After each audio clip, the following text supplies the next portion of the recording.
Chapter 288. His room in the Abyssal looked the same as left it before going to the southern continent. He could feel the arch-energy in the surrounding air. Compared to the air in the southern continent, the air here felt thicker and clean. If he hadn't gone to the southern continent, he wouldn't have felt the difference. "Oh baby, I missed you so much." Gaia leaped onto the bed. She landed back first on the bed while keeping the Hydra closer to her chest. Her ample chest cushioned the force produced by the bed's spring from hurting the tiny Hydra. Aho! Each head of the Hydra opened its eyes, yawning. It only took the Hydra a couple of seconds to feel the change in the surroundings. "Where are we?" The white head and the silver head curiously looked around the room. The black head, however, closed its eyes to sense the arch-energy in the air. Just as they were scanning their surroundings, the Hydra began to glow from within. On the left side of the Hydra was white, the middle was silver while the right side was black to match the colors of the three heads. At that moment, all of its body gradually turned golden. "The fuck is happening to them?" Gaia quickly sat up from the bed when she saw the Hydra glowing. She swooped the Hydra into her hand to feel its body getting warmer and warmer. They are reaching the foundation stage. Michael could see the arch-energy fluctuations around the Hydra. The ripple of energy was violent, meaning that the Hydra would soon reach the foundation stage from its current stage. "No, they aren't." Gaia frowned because she couldn't see any energy fluctuations around the Hydra. "Can't you see the energy fluctuations around them?" Michael walked towards the bed. He then sat beside Gaia looking at the Hydra. "I see no shit." She looked closer yet saw nothing. Usually one could see the arch-energy fluctuations around them. That was how they sensed someone's cultivation level. When the grown Hydra screamed, it messed up the arch-energy radiation all over the world. Because of that, one no longer had the ability to sense another's cultivation level. "Weird, come with me." Michael stroked his chin. He began to doubt whether it's because of the demon's soul in the pocket dimension attached to his room. Before departing to the southern continent, he placed the demon's stone in the pocket dimension. Therefore, he stood up walking towards it. All the three heads had their eyes closed. She gently picked up the Hydra in her hand as she followed Michael behind. Reaching the black door, Michael placed his hand. He felt his hand slightly getting warmer.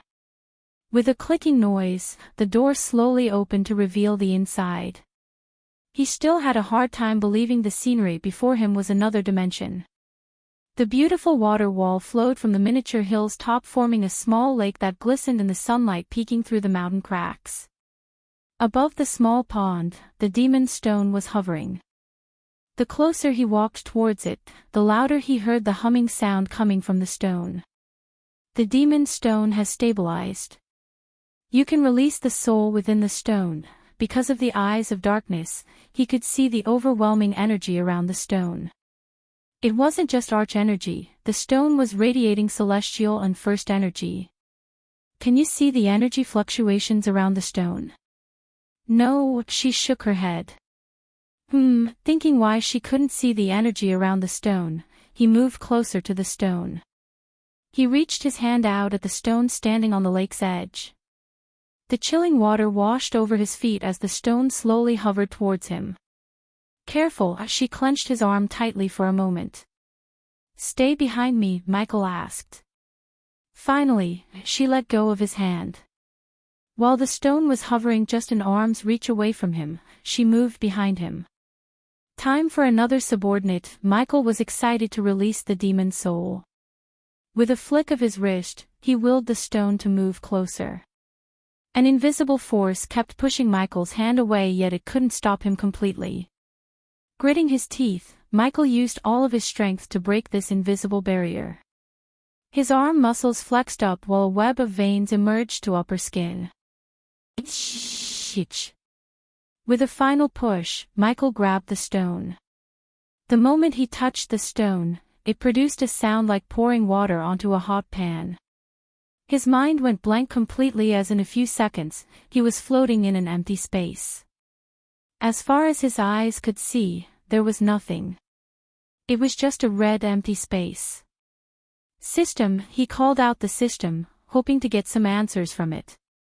However, before he could hear the system, a bright light appeared in front of him out of nowhere. The bright light began to rotate faster and faster. In a few seconds, it grew brighter to the point Michael tried to close his eyes. The light was bright as a small sun. The demon's soul has been released. You have to pay the system 40,000 badass points to subdue and make the demon your subordinate. At first, whenever the system named a high price, he would become mad or at least annoyed. However, he learned that the higher the system's price for something, the more valuable and powerful it would be. The sheer amount of 40,000 badass points made his blood boil. Despite his blood-boiling excitement, he had a question in his mind. Didn't I pay you 15,000 badass points to bring back the demon to life? Just as he said, he paid the system 15,000 badass points at the annual auction when he first bought the stone. He wondered why the system suddenly asked for another 40,000 badass points. 15,000 badass points to bring the demon's soul back to life from a long slumber. This 40,000 badass points for making the demon 100% loyal to you. Try to imagine what would happen if you wake a demon that's not loyal to you. Also, what now? When he heard the system drag its voice, he realized it's gonna ask for more badass points. He sighed inside. Currently, he had 70,000 badass points to spend. Initially, he planned to buy some new legendary level spells or upgrade the existing ones before the tournament. Now it seemed like he just had to go without any new spells.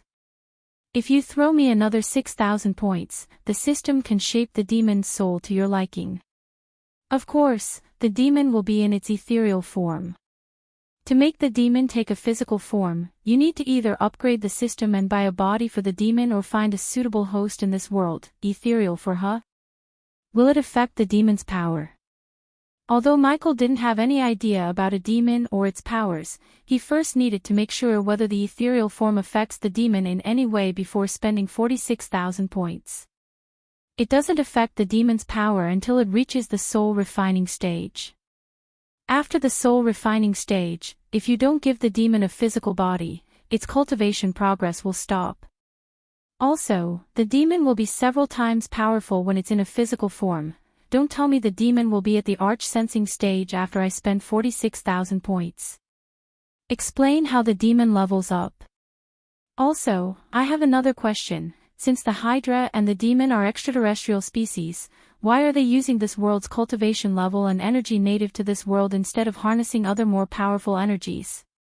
As I recall, you said the arch-energy is the least powerful energy in the universe. No, the demon will be at core formation level because the demon has lost its power with time, ending up at core formation level. The answer to your next question is survival. To survive in this world, no matter the origin of the species, they need to adapt to this world. Hence, their souls will use what's abundant in this world, that is arch-energy. The higher they go in the cultivation ladder, their souls and bodies could harness more powerful energies. How long the demon's soul is in the slumber state. The system level is currently too low to give you an exact time, just low-ball it, at least for 2 million years. Michael was stunned beyond words. Even after losing its power gradually for 2 million years, the demon would be woken at the core formation stage. He couldn't even imagine how powerful it was before entering the slumber state. Alright, take the 46,000 points. I have something special in mind for my demon. Just imagine how the demon should look like and the system will take care of the rest. In a blink of an eye, the badass points amount dropped from 70,000 to 24,000. The very next moment, the empty red space faded away as he was standing at the lake's edge. He quickly closed his eyes, imagining how the demon should look like. He already had an image in his mind, a butler. He was imagining a black suit-wearing butler in his late teens or early 30s. Despite the butler's ethereal form, he wanted the butler to look like a male with blue eyes, shoulder-length black hair, not completely but somewhat resembling the butler character in Black Butler. Chapter 289. 3 days before Michael returned to Elon continent from the southern continent. It was the same day Noah met Layla to give the Witcher stone. Lady Alden, you can open your eyes. The Witcher stone is yours. Noah ended his drama after the Supreme Guardian located the energy source. Layla looked at the red ruby on her palm. She could feel the immense power radiating from within. It was not arch-energy, it was pure celestial energy. According to her mentor, there were only 3 Witcher stones in the world. She closed her palm as a bright light appeared from her space ring enveloped the stone. The stone then disappeared along with the light. There's no way of finding what's inside her body, at least not yet. The Supreme Guardian talked to Noah telepathically. Do you think we should ask her for something that could help Andrew win the tournament? Noah thought. No harm in asking, who knows, she might have something. Andrews was Noah's cousin who was saved by Michael. Although Noah and Andrews were cousins, they were more like brothers than cousins. Noah would do anything for his cousin. In all the years Noah knew Andres, he never asked for Noah's help until 2 weeks ago. You can take the talisman and leave, Layla coldly said. Ah, Lady Layden, can I ask something else? Initially, Noah planned to brew a secret potion that would have helped him if he didn't see Ghost's name on the tournament competitors list. Among all his peers, only Ghost seemed to have the ability to beat him. Although Noah hated the fact that he's pretty selfish, Ghost did save his family. If not for him, Noah would have lost his mother, sister, and Andrews. Still, he needed to help Andrews defeat Ghost, and everyone stands in the way to win the main championship tournament. Peyton was betting on Selena and Alex to win the tournament, but deep down, Noah knew it was Ghost who had the most chance to win it. What? I want something that temporarily makes a body-strengthening cultivator a core formation stage cultivator in return for the Witcher stone. Nerida and Johanna stared at Layla's face. The way she looked at Noah was cold, yet she didn't say no to his request right out of the bat. His request might have been impossible to others, but she did know a musical note that would transfer some of her power to the target. If she used the note targeting whoever Noah wanted to reach the core formation stage, he or she would temporarily become one. The only downside was she needed to be in close proximity to the target. I assume you're asking for someone else, Layla asked. Noah was not going to hide the truth. The tournament committee only approved the use of the healing potion. Using anything else to gain an advantage over the competitors was considered a violation, and the violator would be punished severely. Andrews, my cousin. He must win the Elon Championship tournament. You're asking the mistress to help your cousin cheat. Nerida lost her cool. Her hands tightly grabbed the Vina. She seemed like she would start to attack Noah any second. Noah wasn't afraid of them. He was sure that Layla wouldn't let her disciples attack the man who just delivered something extremely rare and valuable to her. Layla raised her hand as Nerida quickly shut her mouth. Is that what you really want? Noah sighed when he heard Layla's question. In truth, Andrews wasn't a warrior but a runemaster. Unlike him, Andrews had no combat training or experience. If Andrews wanted just to compete, Noah might have let him, as it would help him get some battle experience. However, Andrews asked Noah to help him win the tournament. Noah tried his best to talk him out of the idea until he heard Andrews' reason behind his decision to compete and win the tournament. Love makes one do crazy things, Lady Alden. Andrews always had my back ever since we were little. It's time for me to return the favor. It's okay if you don't want to help me, I'm not helping you, I'm just settling a debt. Go tell your cousin to be prepared, he'll be at core formation when the competition starts. She interrupted Noah before he could finish his thought. Noah was stunned for a couple of seconds. There was no concern in her eyes about the tournament committee. Thank you, Lady Alden. 3 days before Noah ventured searching for the Witcher stone, he was roaming the garden with his mother at Penn Town. Alicia was on the other side of the garden with Sabrina. She was training Sabrina for the championship tournament for those under the core formation level. The golden Bobberoo followed Samuel the butler into the kitchen to snack on the food. Therefore, Noah was alone with his mother. "Where's Dad?" Noah asked Diana. "He went to the Sunrise sect to buy potions for our soldiers." Noah frowned. "What happened to the potions in our warehouse?" All the potions in their warehouse were brewed by Noah himself. The Winston family handed out the potions for free. If anyone needed a healing potion in Penn Town, they could ask in any one of Winston's family warehouses. Noah disliked the idea of selling potions such as healing potions for money, unlike Michael. "They are gone 2 weeks ago. You were nowhere to be found to brew more, so your dad decided to buy some in case of emergency," Diana said with a gentle smile. She hid her lie behind the smile. On contrary to what she said, there were still a few crates of healing potions in their warehouses, but the reason for Ethan's visit was he wanted to see whether Ghost has come out of seclusion yet. Ever since Ethan heard about Jack's murder, he put secret guards around the sect to make sure no one will hurt Ghost, his son. It was Ethan's way of showing his love for Ghost. Diana was unable to stop him from visiting the sect as Ethan blamed himself for everything that happened to Diana and Ghost. Noah couldn't see through his mother's lies because she had never lied to him before in his life. Besides, what she said made sense to him. Occasionally Diana stopped to tend to the flower plants on the side of the path they were walking. While she was tending to one of the roses, a maid came running to Diana. "Lady Diana, the dress you ordered has arrived." The maid took deep breaths after running to Diana. Hearing the maid, Noah was surprised. He looked at his mother with his brows arched up. "Mother, you ordered a new dress." Ever since Noah was little, he never saw his mother order new dresses or care for things such as jewelry, fancy clothes, unlike other noble ladies. She rarely visited clothing stores, they had to force her to make her come with them. Yet, right at the moment, her face lightened up hearing the maid. "I can't go to the tournaments looking dull." She dusted the mud on her hand before walking towards the maid. "Really? What have you done to my mother, woman?" Noah chuckled as Diana twisted his ear for making fun of her. She was in a good mood. "Does Sabi know you're going to the tournament?" Noah thought the reason for his mother's sudden interest in new clothes was Sabrina. Since it was Sabrina's first major tournament, Noah was thinking Diana bought new clothes for the occasion. Although Diana was happy to see her daughter compete in the tournament, she was more excited to see her son. She was thankful to the Guardian Guild for preventing the Guardians from competing. She knew she couldn't even imagine her two sons fighting each other. "It's a surprise.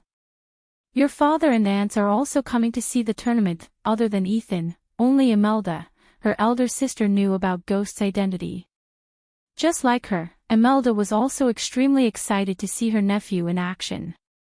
Not only Imelda, but even Sabrina was looking forward to seeing Ghost again. "You're coming with us, Noah," Diana firmly said. "You know I like to spend time with you guys, so yes, I'm coming," Noah said as he saw Samuel walking towards him from the manor. Young Master Andres is waiting for you at the apple tree." "Huh? Did he say why?" "No, young master," but young Master Andres seemed odd, and also, "there's a person with him." Noah frowned hearing Samuel. "A person, you say?" "That person was wearing a hood and cloak, young master." Young Master Andrews said not to ask the person's identity and wanted to meet you immediately. "The person with him, is he at the East Side Garden also?" Diana creased her brows. Her smile gradually disappeared from her face. "Yes, Lady Alden. Young Master Andrews must have a good reason to bring him there." The tree was in the East Side Garden.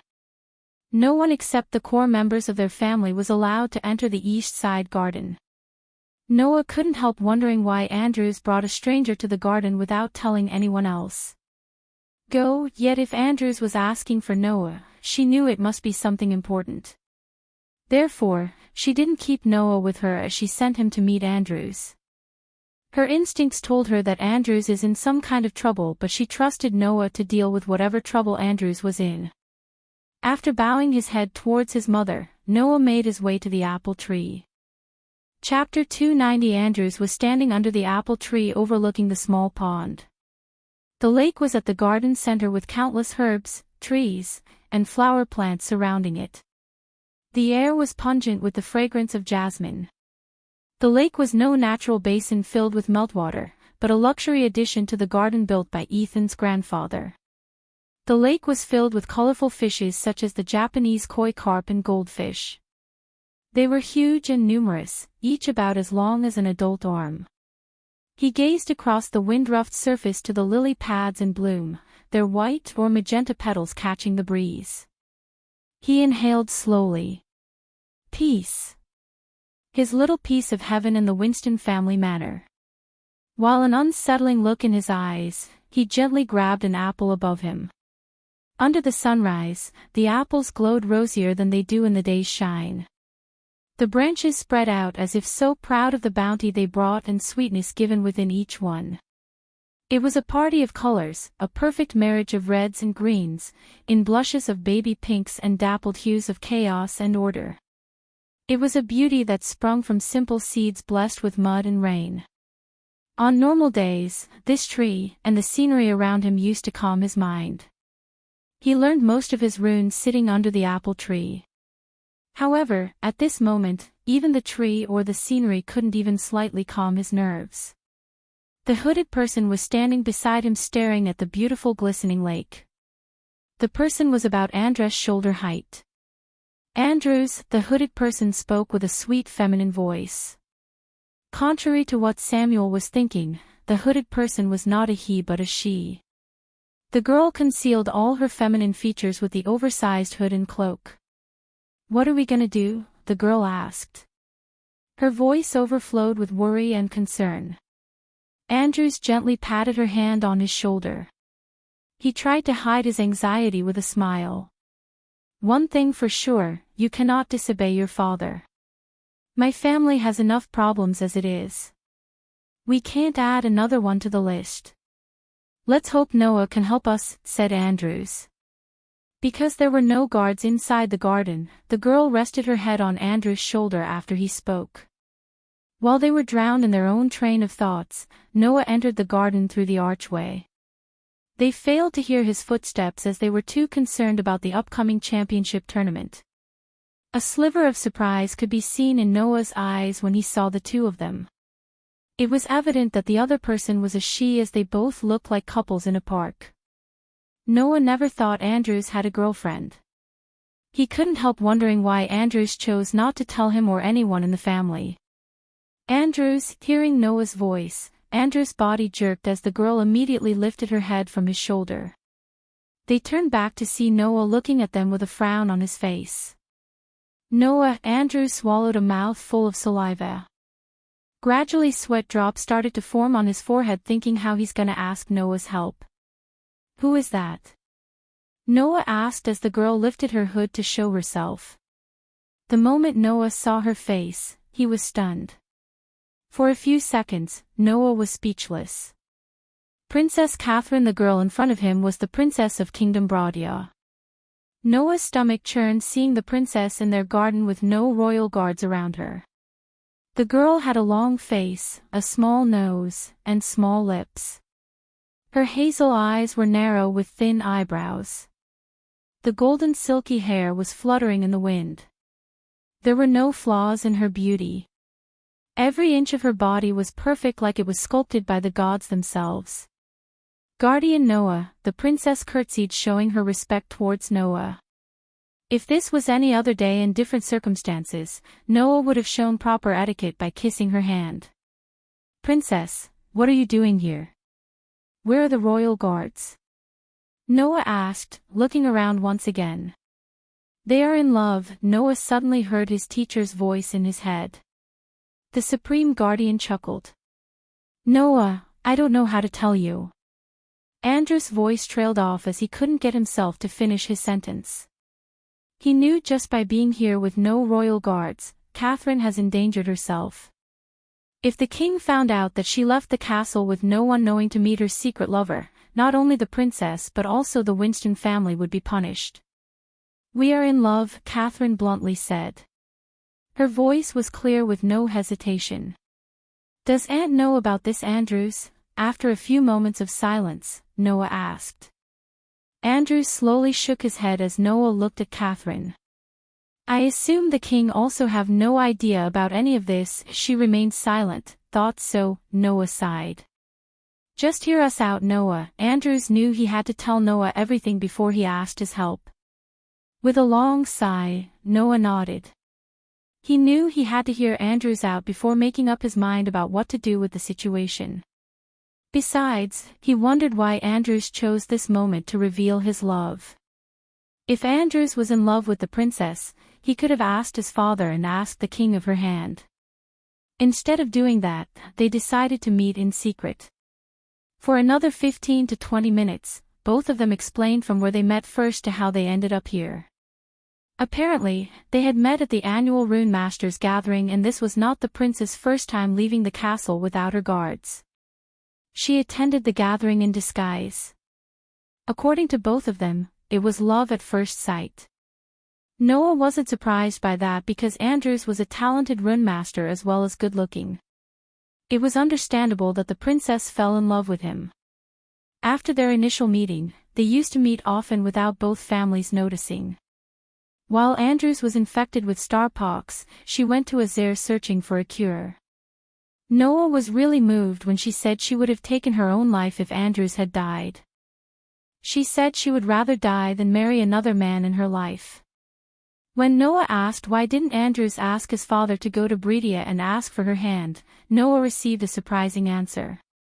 Although the Winston family was prestigious enough to ask the princess for her hand in marriage, King Bredia was adamant about marrying the princess to a warrior who could protect his daughter. The princess said that her aunt, King Bredia's little sister, was assassinated by the Grim Reapers in front of her husband, who happened to be a rune master. King Bredia blamed his brother-in-law for his sister's assassination. In King Bredia's eyes, it was because he was weak and had no combat skill that he failed to save his wife.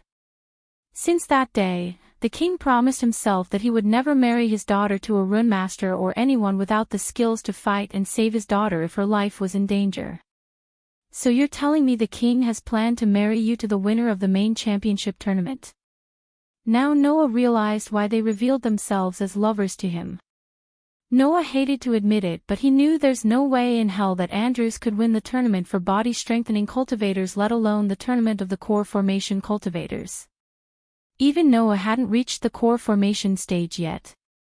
He was still at body strengthening stage level 10, and it would take him another couple of weeks of cultivation to reach the core formation stage. My father is willing to offer the Bradford barony to the winner, so the winner would become a baron before marrying me. Court politics, Andrews sighed. Andrews must win this tournament, Master Noah. My father will give my hand to the winner the same day they announce the winner. I'd brother die than give my hand to another man, not in this life, as she said. She flicked her wrist. A small vial of green liquid appeared in her hand. Noah could smell the pungent smell coming from the vial.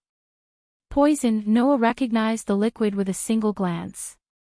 If Andrews don't win this, I will drink this and die. Tears started to roll out of her beautiful eyes. And I will follow you to the afterlife, Kathy. Yet again, Noah was stunned by their words. He couldn't even imagine his loving aunt losing her son. The loss of Andrews would devastate the family, and Noah would never let anything happen to his family. Andrews was like a brother to him, so how could he let him die? A sliver of resolve emerged in Noah's eyes. I'm not supposed to tell you this, but the tournament has been postponed a week from the set date. The committee will announce the news at the end of this week. This gives us exactly 2 weeks to come up with a plan. Postponed. Why? Andrews asked. Although this did not solve their problem, seeing Noah agree to help them gave Andrews some strength. The scholars are still working on the device to determine one's cultivation level. It must be God's blessing that the tournament has postponed. That Catherine wiped off the tears as a sliver of smile filled with hope emerged on her face.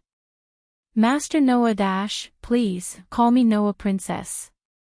We are gonna be family. Noah placed his hand on Andrew's shoulder. This was his way of showing his support. Noah's smile filled both of them with confidence and hope.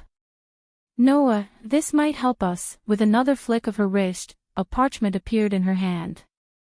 Noah noticed the symbol of Vina on the mark. Chapter 291. Gaia's brows arched up in shock. White and black smoke was coming out of the demon's stone, gradually forming a human form. She always imagined a demon being 8 to 10 feet tall with muscle mountains for the body as well as 2 horns sticking out of its head. However, the figure in front of her seemed human-like. Moreover, the figure looked like a butler wearing a black coat, white shirt, silver vest, and black tie. In her eyes, he was nowhere close to as handsome as Michael, yet she knew if the ethereal form was a human in physical form, he would get many suitors including princesses. She was positive that it's the human who's responsible for the demon's current appearance. The demon butler's ethereal form slowly became brighter and brighter. Both Michael and the demon butler's eyes were closed. She waited for them to open their eyes. While she was waiting for them, the hydra started to grow in size. It felt like she was holding a hot plate in her hand as the hydra. Still, she never let go of the hydra. Do you wish to accept the demon as your subordinate? What do you think, you damn system? The system remained silent, waiting for his obvious answer. Yes, I do, he sighed in his mind. He was too excited to meet his demon butler, so he chose not to bicker with the system. The thought of having a demon for butler made his blood boil in excitement. He never felt this excited since he first realized he has a system and he's in a fantasy world. Congratulations to the host for obtaining a demon subordinate. The demon subordinate has reached 100% loyalty. Congratulations to the host for unlocking the bloodthirsty ability of demon subordinate. The demon subordinate can absorb the blood essence of a living being to temporarily enhance its strength. The more powerful the blood essence, the stronger the demon would grow. Due to the demon's ethereal form, it's completely immune to any physical attacks. You can bind the demon to yourself and one of your bases of operations. No one except half-immortal beings could see the demon unless the host wishes to reveal the demon. Warning. Although the demon is completely loyal to the host, it has its own personality. The system suggests you buy the Book of Butlers and basic knowledge of this world for the demon to learn the ways of this world. Does the host wish to buy the 2 books for 3,000 badass points? His field of view was filled with blue notifications and warnings. He took time to go through every single one of them before buying the 2 books as the system suggested. The personality warning: don't worry, Michael. In fact, he was glad to see his butler was not a mindless drone. He wanted all of his subordinates to act on their own for his greater good. Subordinate, Demon Butler Cultivation Level, Core Formation Level 8 Race, Demon Status, Healthy, in Ethereal Form, Trait, Butler, Unique, Loyalty towards the host, 100%. System, list all the skills of the demon. I want to see the cool stuff he could do. Another interface appeared before them. One by one the demon butler's skills were listed in front of them in golden letters. Skills: Phantom Touch, Bind Area, Teleportation, Bloodthirsty Imitator, Phantom Form, Mind Dominator. Phantom Touch is the ability of the demon to materialize for a moment inside a physical being. The demon butler can bend the space around it to teleport near the host and the bound area. The demon can absorb blood essence to temporarily grow stronger. The demon can imitate the host's spells and skills. The imitated skills and spells will not be as powerful as the host's arsenal. The demon can choose to hide from naked eyes. Only the host and a chosen subordinate could see the demon when it's using the phantom form. The demon's voice could dominate weak-willed enemies' bodies. The system explained each skill one by one. Can these skills be upgraded? Yes. The skills can be upgraded through badass points and reaching higher stages in cultivation. Cool. Michael was ready to meet his butler, but he had one last thing to do. Buy the 2 books and bind him to me and the abyssal. Warning. Suddenly his field of view turned black as the warning beeps screamed in his mind. Binding the demon to you will reveal everything about you to the demon, including your previous life. What? Michael was thoroughly upset to hear this. Cool down, host. The demon is 100% loyal and the rules for the subordinates apply to it. Hence, the demon cannot harm you or betray you in any ways. If he knows everything, does that include you? No. The demon will not know the existence of the system. Michael's mind was filled with questions. Trusting the demon with his previous life didn't seem like a good idea to him. He wanted that life to be hidden from anyone except Gaia. Only because he was planning to marry Gaia, he revealed his previous life to her. Still, he didn't completely divulge everything that happened on Earth. Think of the demon as the Alfred to your Batman. Even if you wanted to, you cannot go back to Earth or anyone in the universe no matter how powerful they were. So there's no harm in letting the demon know. Trust me, host, I got your back. Somehow the system sounded trustworthy to Michael. Despite its tendency to rob him of his badass points, the system did have his back always. His gut feeling told him to listen to the system. Sooner or later, someone would definitely connect the dots between Ghost and Lucifer. Michael knew this. So letting the demon know about his two personas wasn't a world-ending problem to him. Revealing his life on Earth seemed like a bad idea. Still, the system assured him that the demon would not be able to betray him in any ways. What if I don't bind the demon to me? Then there's a possibility of losing the demon's loyalty slowly, and if the loyalty level dropped under a certain point, the system will be forced to neutralize the demon. The system sounded cold. After spending almost 60,000 badass points, Michael would never let the demon die in vain. With a heavy sigh, he finally decided to bind the demon. Go ahead, bind the demon to me and the abyssal. Michael felt a tingling sensation within him, like something was getting embedded into his soul itself. The sensation lingered for another couple of minutes before fading away. Now you're all set. His field of view got clear of notifications and warnings as he slowly opened his eyes to see a black-haired man in butler's uniform kneeling in front of him. The butler looked exactly as he imagined. Tell me what's going on here. Is he really a demon? Her eyes sparkled with excitement regardless of her doubts. She was used to the miracles performed by him. In her mind, this was another miracle from him. Oh, I forgot to mention, the demon will have no recollection of its memory before entering into the slumber state. So he's like a newborn child. Take good care of him. The system expected him to get mad. However, Michael just laughed in his mind. That's good. He was glad that the demon has no recollection of its past. This way, the demon would focus on serving Michael rather than trying to finish whatever business it had before entering into the deep slumber. What the? The system sounded surprising. Michael did not continue to argue with him as he was busy admiring his demon butler. He was perfect, neck-length hair that looked shiny and straight, a body type that was neither too bulky with muscles nor thin, blue eyes that filled with loyalty towards Michael, neatly ironed clothes that looked crisp. In simple words, he was a perfect butler. No one in this world would recognize him as a demon in a million years. Should I address you as Lord Lucifer or Master Ghost, my lord? His voice didn't disappoint Michael. The voice was crisp, rough, mesmerizing, and gravely calm. How did he dash? He had to know everything about me. That's the price I had to pay for waking him. I'm not questioning you, but can we really trust him? He's a demon, for God's sake, she quickly whispered in his ears. You can trust me with your life, Lady Gaia. The butler turned his sharp gaze towards Gaia. Michael never thought the butler would also know her identity. It seemed like binding let the demon know almost everything Michael knew. Whoa, this is fucked up. She stared at Michael as he signaled the butler to stand up. Although the butler was in an ethereal form, it was really hard to notice the lack of physical body. The question is, how do we call you? Michael asked. The three of them stood in silence for a few moments. She was in shock due to everything that happened while Michael was deep in thinking of a new name for his butler. At the moment, except for the sound of the waterfall hitting the ground, there was no sound.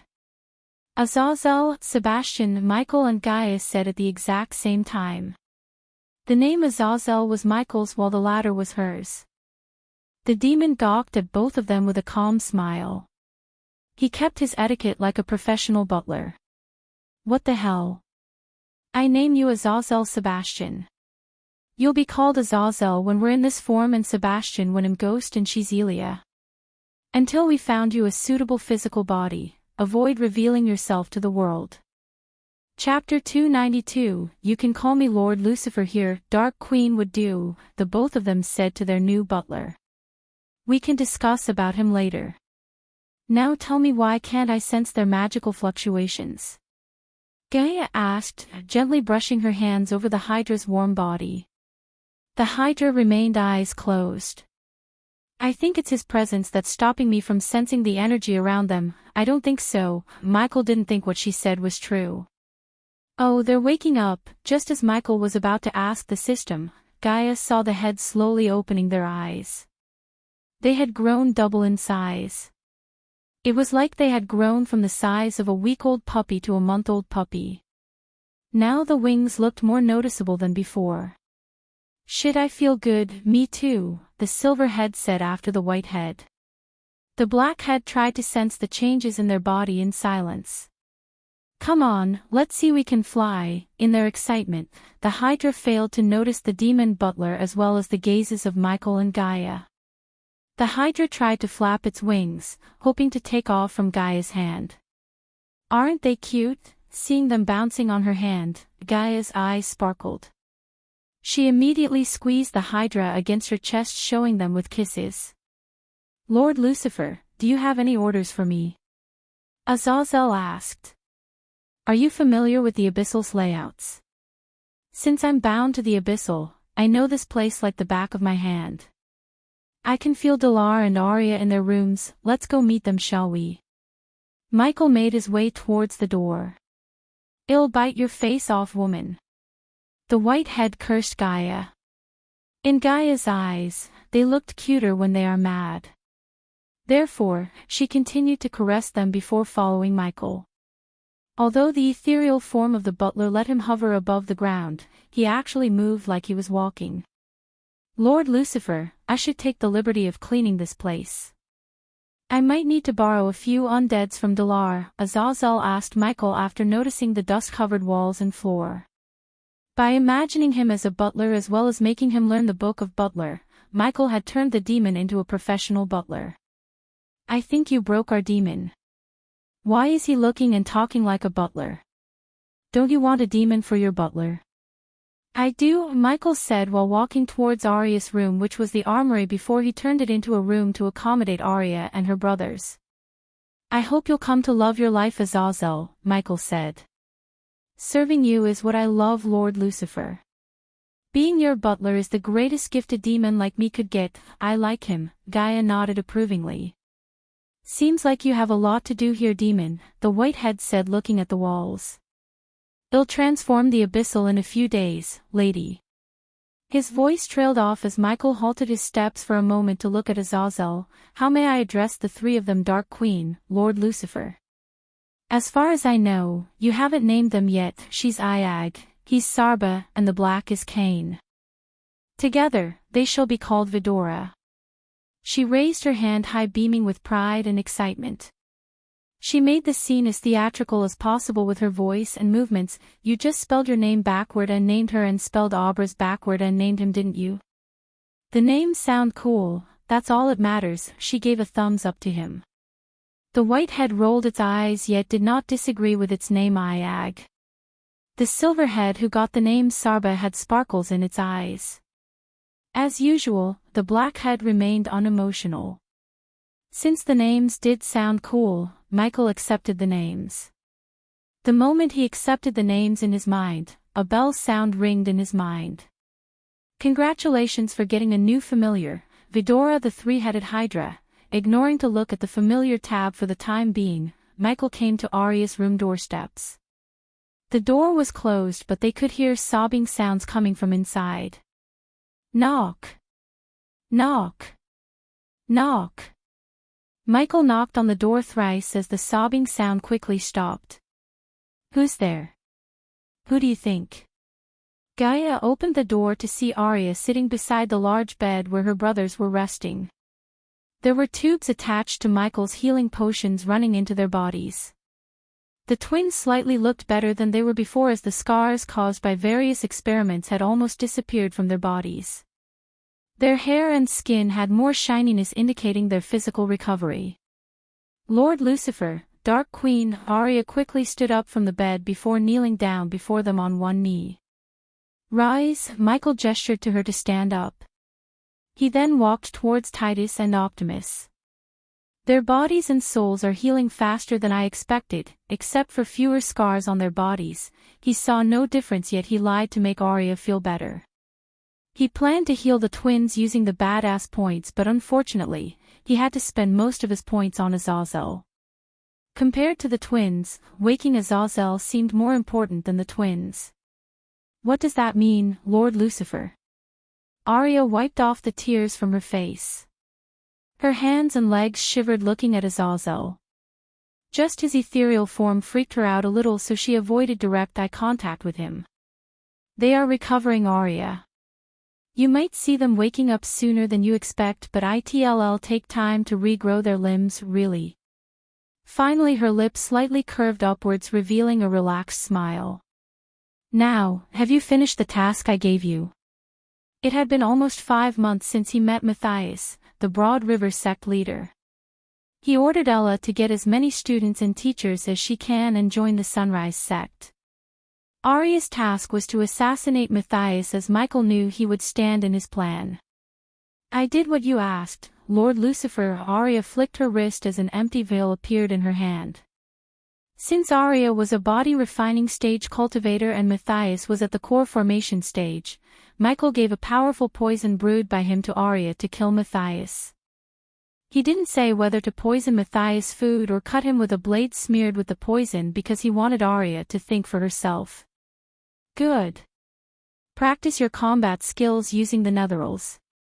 Since your body is adapting to the conditions here, you won't turn into an undead if they bite you, but it will hurt like hell, so avoid getting bitten. Gaia gave a piece of advice to Arya.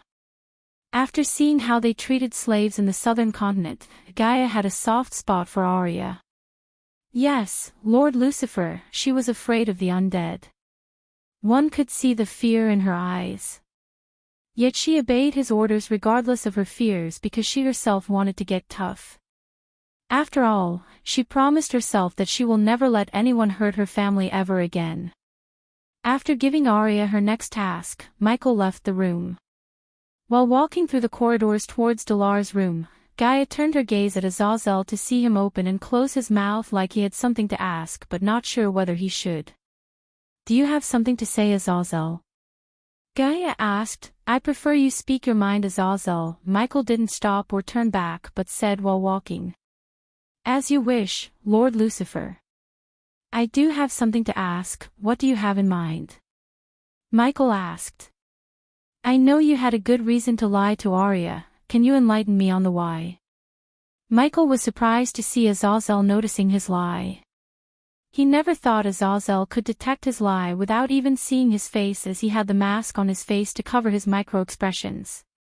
Sometimes, a lie can do more good than the truth. Azazel repeated his words in his mind. Eventually, they reached the doorsteps of Dalar. There was no sobbing sound coming from the room but the growling sounds of the netherals. After a few hours, Michael and Gaia reached the abyssal. There were several people surrounding a bed. The house's interior and the furniture had the difference of black and white. The house looked ancient with several holes, long cracks in the walls, and worn-out pantries and wooden racks. However, the sofa, cushions, the tea table in the center of the hall, and the bed looked majestic. The house belonged to none other than Michael and Gaia. It was their sect house.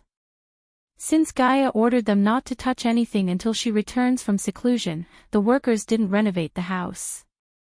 No one would enter Ghost's house except Raylene, Little Cindy, and Nightmare. The first two would get inside the house to keep it from getting dust-covered. Nightmare usually rested with Claire as he was not used to sleeping alone. However, at the moment, several people were inside Michael's bedroom itself.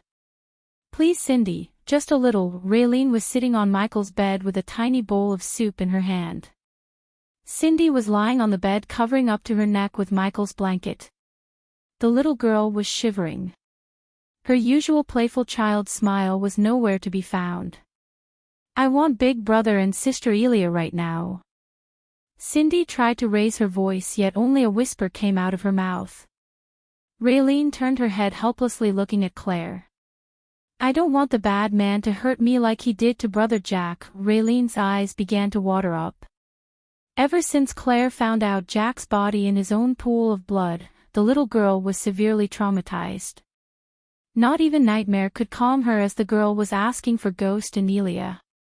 Raylene tried to take the girl home, but she refused to leave Ghost's home. Look, if you drink this soup, I will bring Ghost and Elia here. Claire sat beside Raylan, gently brushing Cindy's forehead. You said the same thing yesterday, Cindy sobbed while tightly holding onto the blanket. Sect leader Claire. Suddenly a male disciple rushed into the home. He was taking heavy deep breaths in exhaustion. Brother Ghost.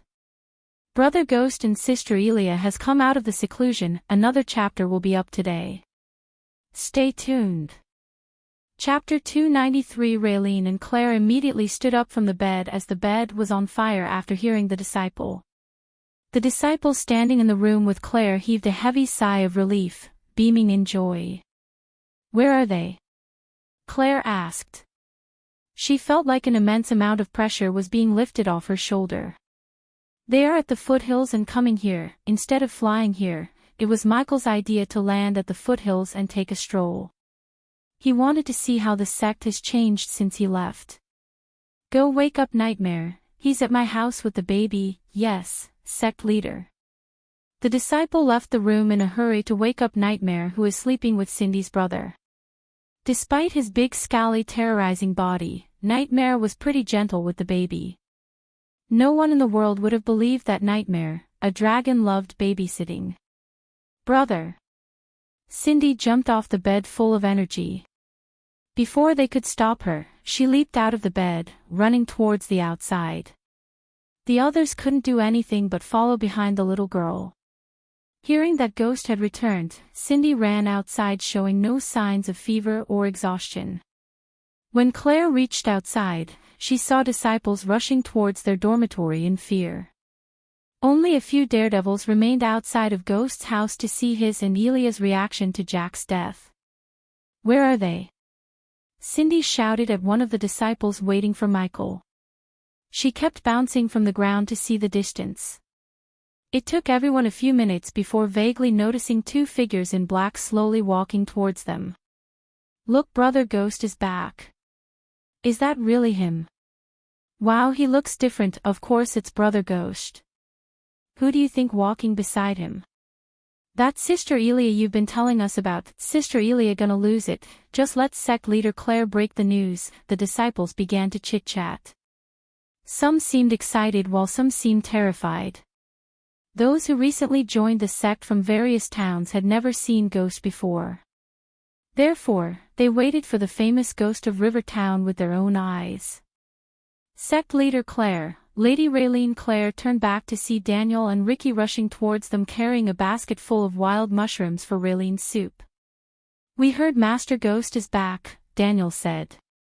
One could see a sliver of fear in his eyes. Ricky on the other hand looked pale as a white paper. Both of them were more afraid of Elia than Ghost because they knew Master Ghost is a level-headed calm person while Elia is the exact opposite of him. Besides, all of them knew Jack was Elia's handyman who followed her behind like a puppy dog. Among all the disciples, only Jack had the guts to talk to her and even ask her for favors. It was not a secret to the disciples that Jack worshipped Ghost and Elia as his siblings. At that moment, Michael and Gaia were walking towards the home with the biggest frowns on their face. Along the way, they noticed several guards of the Winston family and adventurers patrolling the path to the sect. They expected a line of noble carriages from the foothills to their home to buy potions and pills, yet they saw no carriages or a single person other than a disciple of the sect or a guard of the Winston family. I have a bad feeling about this, Michael thought to himself. Brother. Suddenly he heard a high-pitched shout of Cindy as he saw the little girl running towards him as fast as she could. Her cute face put a wide smile on Michael's face. Almost 20 meters away from Claire, Raylene, the disciples, and his house, he was welcomed by Cindy. The little girl leaped from the ground, throwing herself to Michael. His haircut, new clothes, or buffed-up physique was not enough to give the little girl a hard time recognizing Michael. "Hey there, Butterball." Michael caught the little girl in the mid-air safely. He felt her wrap around his neck getting tighter and tighter. "You're back," as she said. She removed her one hand to hug Gaia. "I missed you too, tiny human," Gaia giggled. She moved closer so the little girl could hug both of them at the same time. Cindy didn't stop with the hug as she tried to climb on Michael's chest using her tiny feet. "Oh, you're back. Don't let the bad man hurt me," as she sobbed, hugging him tightly. "I think she's crying," Gaia said. Michael was confused. Her sobbing didn't seem like a cry of joy. The little girl kept trying to climb on Michael when she pulled her apart from him by lifting her by the arms. Cindy's face was pale. There was no redness or baby fat in her face. She lost weight as Michael could see her collarbones and feel her ribs on his hands. Moreover, black circles could be seen under her eyes because of her lack of sleep. Her transformation, what she just said about a bad man and the reactions of the people around them made him realize that something bad has happened. He expected them to welcome him with joy and cheers, yet he only saw fear and anxiety on their faces. Where's Nightmare? Although he made sure absolutely no harm could come to Nightmare, seeing their reactions made him automatically think of Nightmare. "Don't leave me again," in his arms, Cindy cried. Michael hugged her as Cindy buried her head on his chest. "I know something's very wrong here or you wouldn't have closed the Majestic. Where is that little shit? He better have a valid reason like dying to make me stop from what I'm planning to do to him." Ricky and Daniel were responsible for the restaurant in Rivertown while it was Jack's responsibility to keep the Majestic up and running without problems while they were away. Hence, Gaio looked for Jack, having zero clues about his demise. "Brother Jack, who?" Tears began to roll out of Cindy's eyes. Gaia saw everyone avoiding direct eye contact with her when she mentioned Jack. Her eyes slowly turned cold as she walked towards Claire. She then grabbed Claire's shoulder. "Where is Jack?" "Teacher." While Gaia was asking Claire, Michael saw Olivia running towards him from the direction of the herbal garden. Olivia too had no smile on her face. "Spit it out." Claire felt her surrounding air turning colder. With tears filling up her eyes, Claire finally opened her mouth. "He's dead." "Jack's dead, Elia." The entire surrounding became deadly silent. No one dared to utter or make a sound. Michael's mind got filled with questions when he heard Claire. "Dead?" Gaia asked. The veins in her eyes popped, turning her eyes red. Her entire body shivered in anger. "The bad man killed him," Cindy blurted out. "He was murdered." "Who?" Gaia asked Claire. Everyone's gaze was locked on Gaia. Michael didn't show his inner emotions as Gaia, but he was feeling the anger boiling inside him after knowing that Jack was murdered. "We don't know." Claire shook her head. Finally, Gaia let go of her shoulder.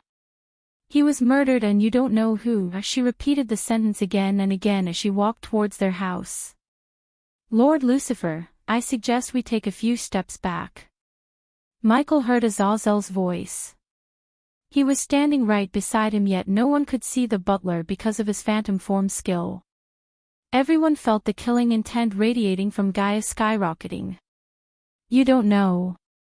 Suddenly she shouted, throwing her fist at the house. Boom! The wall exploded into smithereens as the entire house shook. The front wall of their house completely collapsed. In a few moments, countless cracks formed in the ground beneath the house as well as on the other walls. "He was killed and you don't know." Her shout almost busted their eardrums. Lightning Dash. Michael immediately covered Cindy with his coat before activating Lightning Dash. He pushed the spell to its maximum potential to save Raylene, Claire, Ricky, and Daniel from getting hurt by the debris. Gaia went mad as she kept punching the house until it completely collapsed to the ground. A mushroom cloud of dust enveloped them. Only her mad screams could be heard in the area. Elia! Stop! Claire and the disciples screamed. Take them away. Thanks to Michael, most of them survived Gaia's rampage with little to no wounds, while some of them had their heads open due to the debris hitting them. He was like Flash rescuing civilians from evil supervillains. Michael was glad there was no other building in the area for her to go, breaking them all. She disappeared from his sight into the dust storm. Michael yelled at Claire before handing Cindy over to Raylene. Claire and the disciples did not linger around to get hit by debris. They ran away, taking the injured with them. Oh! Michael heard her mad shout coming from the ruins. It was obvious she completely lost control of her anger. Unlike Michael, she wasn't trained to control her emotions and anger. Michael wanted to stop her before she harmed others and herself. Cracks of lightning surrounded him as he was about to rush into the ruins of his house when he saw a red ball dashing into the ruins from the skies. Nightmare. Chapter 294. Michael activated the lightning dash to rush into the ruins. Wind blast. While running into the dust cloud surrounding the ruins, he raised his hand, sending several blasts of wind to clear the rubble and the dust. The powerful wind blasts cleared the dust in a few seconds, revealing Nightmare and Gaia. For a moment, Michael couldn't recognize the dragon. When he left for the southern continent, Nightmare was the size of his hand. Now it stood almost 3 meters tall and 10 meters long. He was not as big as Smog, but not small either. Nightmare's crimson-red scales glistened under the sunlight. Nightmare was holding down Gaia against the ground. He held onto her hands, preventing her from destroying and attacking him in rage. Ghosty. When Nightmare saw Michael walk out of the dust, his vertical pupils became rounded. Even Nightmare's voice became rough and gritty, suitable for a majestic dragon. Get off me. The momentary distraction was enough for Gaia to fight against Nightmare's hold. She gritted her teeth, slowly lifting Nightmare's hands. Both Michael and Nightmare were stunned to see her strength. Even Michael did not know she had the raw strength to lift a dragon against gravity. Her hands slowly began to show purple scales while she began to grow in size. In addition to the scales and growth in size, Nightmare noticed her eyes transforming into those of a cobra. Michael rushed into her side before she fully lost control of the innate ability that keeps her in human form. Visible to the naked eyes, she was becoming more and more like a snake. The purple scale had covered up to her neck, while below her waist transformed into one long snake body. Shit, system, I need a powerful sleeping potion ASAP, 1000 badass points, quick, I cannot hold her much longer, Ghosty, Nightmare growled as Michael came to Gaia's side. You idiot, Michael cursed her before forcing the potion down her throat. She frantically wiggled, spitting the potion on both Michael's and Nightmare's faces. Still, she couldn't overpower a dragon and Michael. Let go. Finally, a few seconds after Michael forced the potion down into her mouth, she started to lose consciousness. Her body gradually shrank back to her normal human form. Sigh, I wish we had reunited under different circumstances, Ghosty. Nightmare lowered himself to rest his head on Michael's shoulder. Michael wrapped his arm around Nightmare's neck, gently patting his warm body.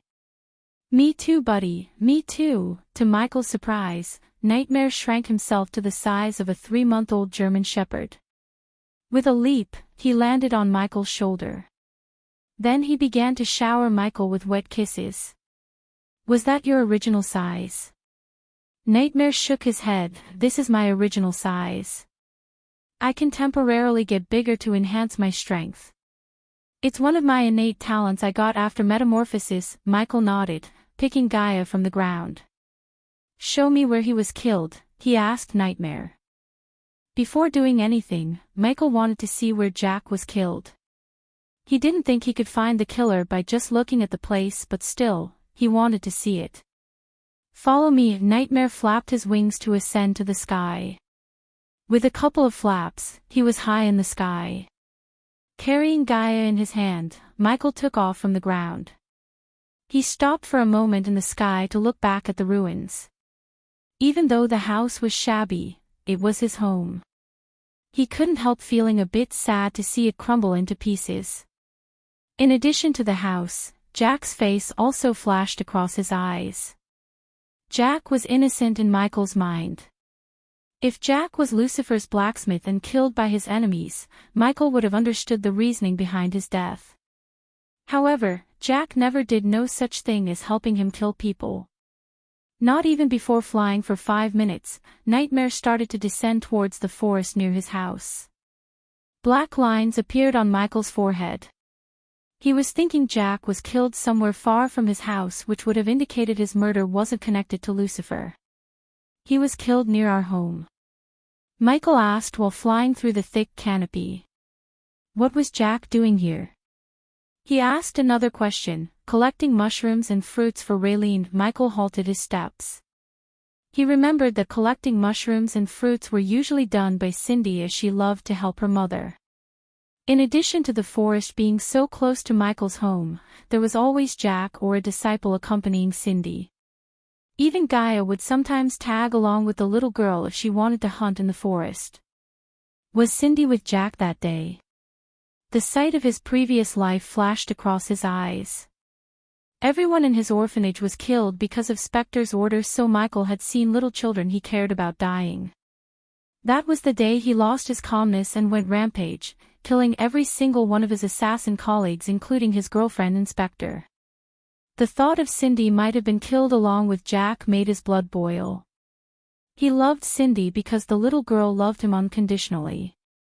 Unlike Maisie, who was a spoiled brat in his eyes, Cindy was such a sweet, caring girl who wanted nothing from him. Not only Michael, but every single person in the sect also cherished her. She was the one who found his body, Nightmare said, swallowing a mouthful of saliva. He was not an exception to those who adore Cindy. Hence, Nightmare avoided thinking about scenarios that could have harmed Cindy. Nightmare stopped walking when he reached a large oak tree. This is the place. Michael gently placed Gaia under another tree before walking to Nightmare's side.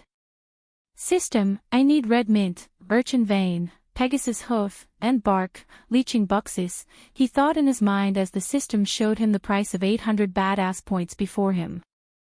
Nightmare saw the green alchemy flames appear above his hand. What are you doing? There's no perfect crime, Nightmare. We can find traces of evidence if we have the right tool, in this case, a potion. Michael threw the various ingredients into the green fire.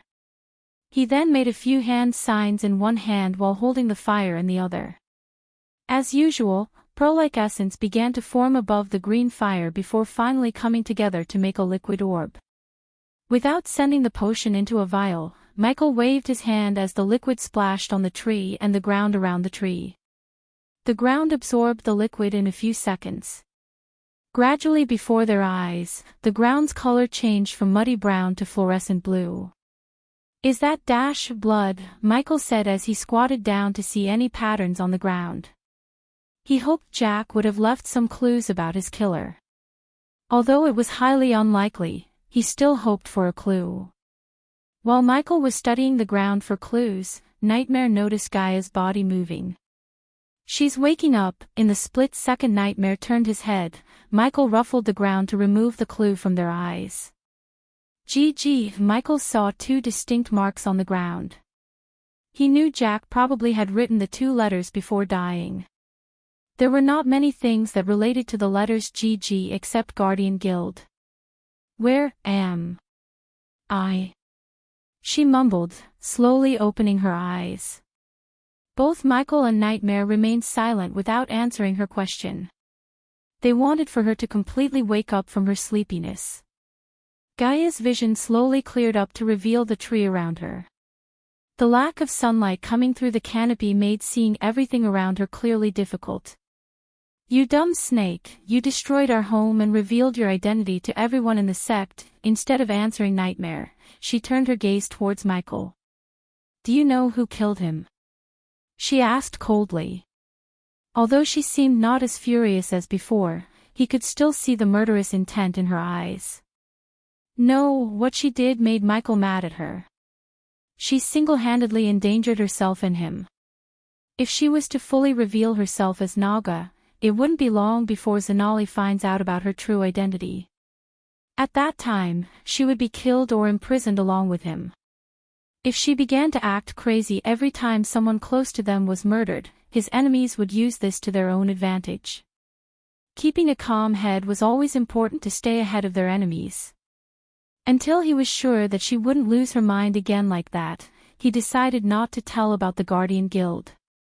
If she tried to attack a Guardian on a rampage, the Guild would destroy her and his sect. Compared to the Guardian Guild, they were like weak ants. They still had a long way to go before starting to challenge or mess with the Guardian Guild. His full focus was on becoming strong without making powerful enemies. Then find who murdered him. I will kill him and everyone knows about Jack's murder.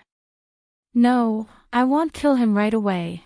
I will flay him alive, piece by piece. I will make him experience hell. She looked crazy and ominous with that evil grin on her face. You want to keep your secrets, fine. But I want you to find the person who killed him. If anyone could find who killed Jack, Gaia knew its ghost. Chapter 295. Trust me, I will find whoever did this, but I won't tell you anything related to his murder until then, Michael blatantly said to her face. Are you fucking kidding me right now? She never expected this answer from Michael. Do I look like I'm kidding? What you did was stupid. You lost control of yourself, endangering you, us and everyone around. Nightmare agreed with Michael with a nod. So you expect me to stand there like a stone? I'm sorry, I wasn't trained to be as heartless as you were. Calm down, both of you. Nightmare tried to defuse the situation before it escalated further. Shut up, Lizard. I'm talking to him. She quickly shut Nightmare before continuing to argue with Michael. I get that I might have lost control of my emotions, but you don't even care. Jack treated you like his own brother and he was your kind, for God's sake. Michael remained in silence, uttering no words. He let her pour out everything in her heart. As she said, he was trained to control his emotions. After hearing her words, he could tell that she had mistaken his calmness for lack of emotions. Although he was trained to control his emotions, it didn't mean he didn't feel anything. He just chose not to show it outside or let the emotions cloud his judgment. Would you do something or be as calm as now if something happened to me? It was evident that her anger slowly turned towards Michael. She expected him to find the person who killed Jack without a delay, yet hearing that he had no intention to let her know anything regarding the investigation until he finds the scumbag responsible made her blood boil in anger. Moreover, she felt like he didn't trust her after everything they went through together. So you'll only trust me as long as I behave to your liking. She stopped talking, expecting him to say something. By acting the way you did, what did you gain? Did you find out who killed Jack? Michael simply asked two questions instead of explaining himself. She kept opening and closing her mouth without an answer to give. You asked if I would be as calm as now if something happened to you. The answer is yes, because if I start to lose my mind, anger and other emotions will cloud my judgment. Don't mistake my calmness for lack of emotions. I just don't show my emotions the way you did. And I'm not even gonna explain myself about trusting you. I trust you with my life, that's all you're gonna get from me. Gaia's eyes began to water up hearing his last words. I thought you would know this after everything we went through. After speaking these words, Michael took off from the forest, leaving Nightmare and Gaia behind. He wanted some time alone to process everything that just happened. Her words hurt him, even though he hadn't realized it yet. Are you happy now, Snake? Puffs of smoke came out of Nightmare's nostrils. How could you even ask him whether he trusts you or not? Has he done anything without including you? Jack would have never wanted this. Tears began to roll out of her eyes as Nightmare continued. Even now he chose not to tell you anything because he wants to protect you. Hear my words, Snake, you won't find someone who trusts and loves you as Ghost, not in this lifetime, not ever. She broke down to the ground, crying. Michael's words, Jack's death and Nightmare's words pierced her heart. She couldn't hold back the tears anymore. Seeing her break down to tears stunned Nightmare. He had never seen her like this. It was not his intention to make her cry. He slowly walked towards her before wrapping his wing around her shoulder. You know how it feels to have a family that treats you as their enemy? Gaia asked Nightmare, sobbing. The moments she spent with Sonali, her mother, and her father flashed across Gaia's eyes. Her stepmother or even her real father never treated her like they treated Sonali. They loved Sonali while always viewing Gaia as a stranger. I know how it feels to be abandoned, Nightmare said. He still clearly remembered the time his mother threw him out of the nest and running from the humans who wanted to capture him for pleasure. Until he drew his last breath, he would never forget the first time he saw Ghost. In his eyes, Nightmare only showed love and excitement. Somehow Nightmare felt safer with him. I always yearned for a family that loves me. This sect, you, Ghost, and everyone loves me unconditionally. You guys are my family, she looked at Nightmare with her teary eyes. But I wasn't here to protect my family. I had nightmares of someone calling for my help, I didn't take it seriously. If I returned then her throat tightened in sadness. It's not your fault.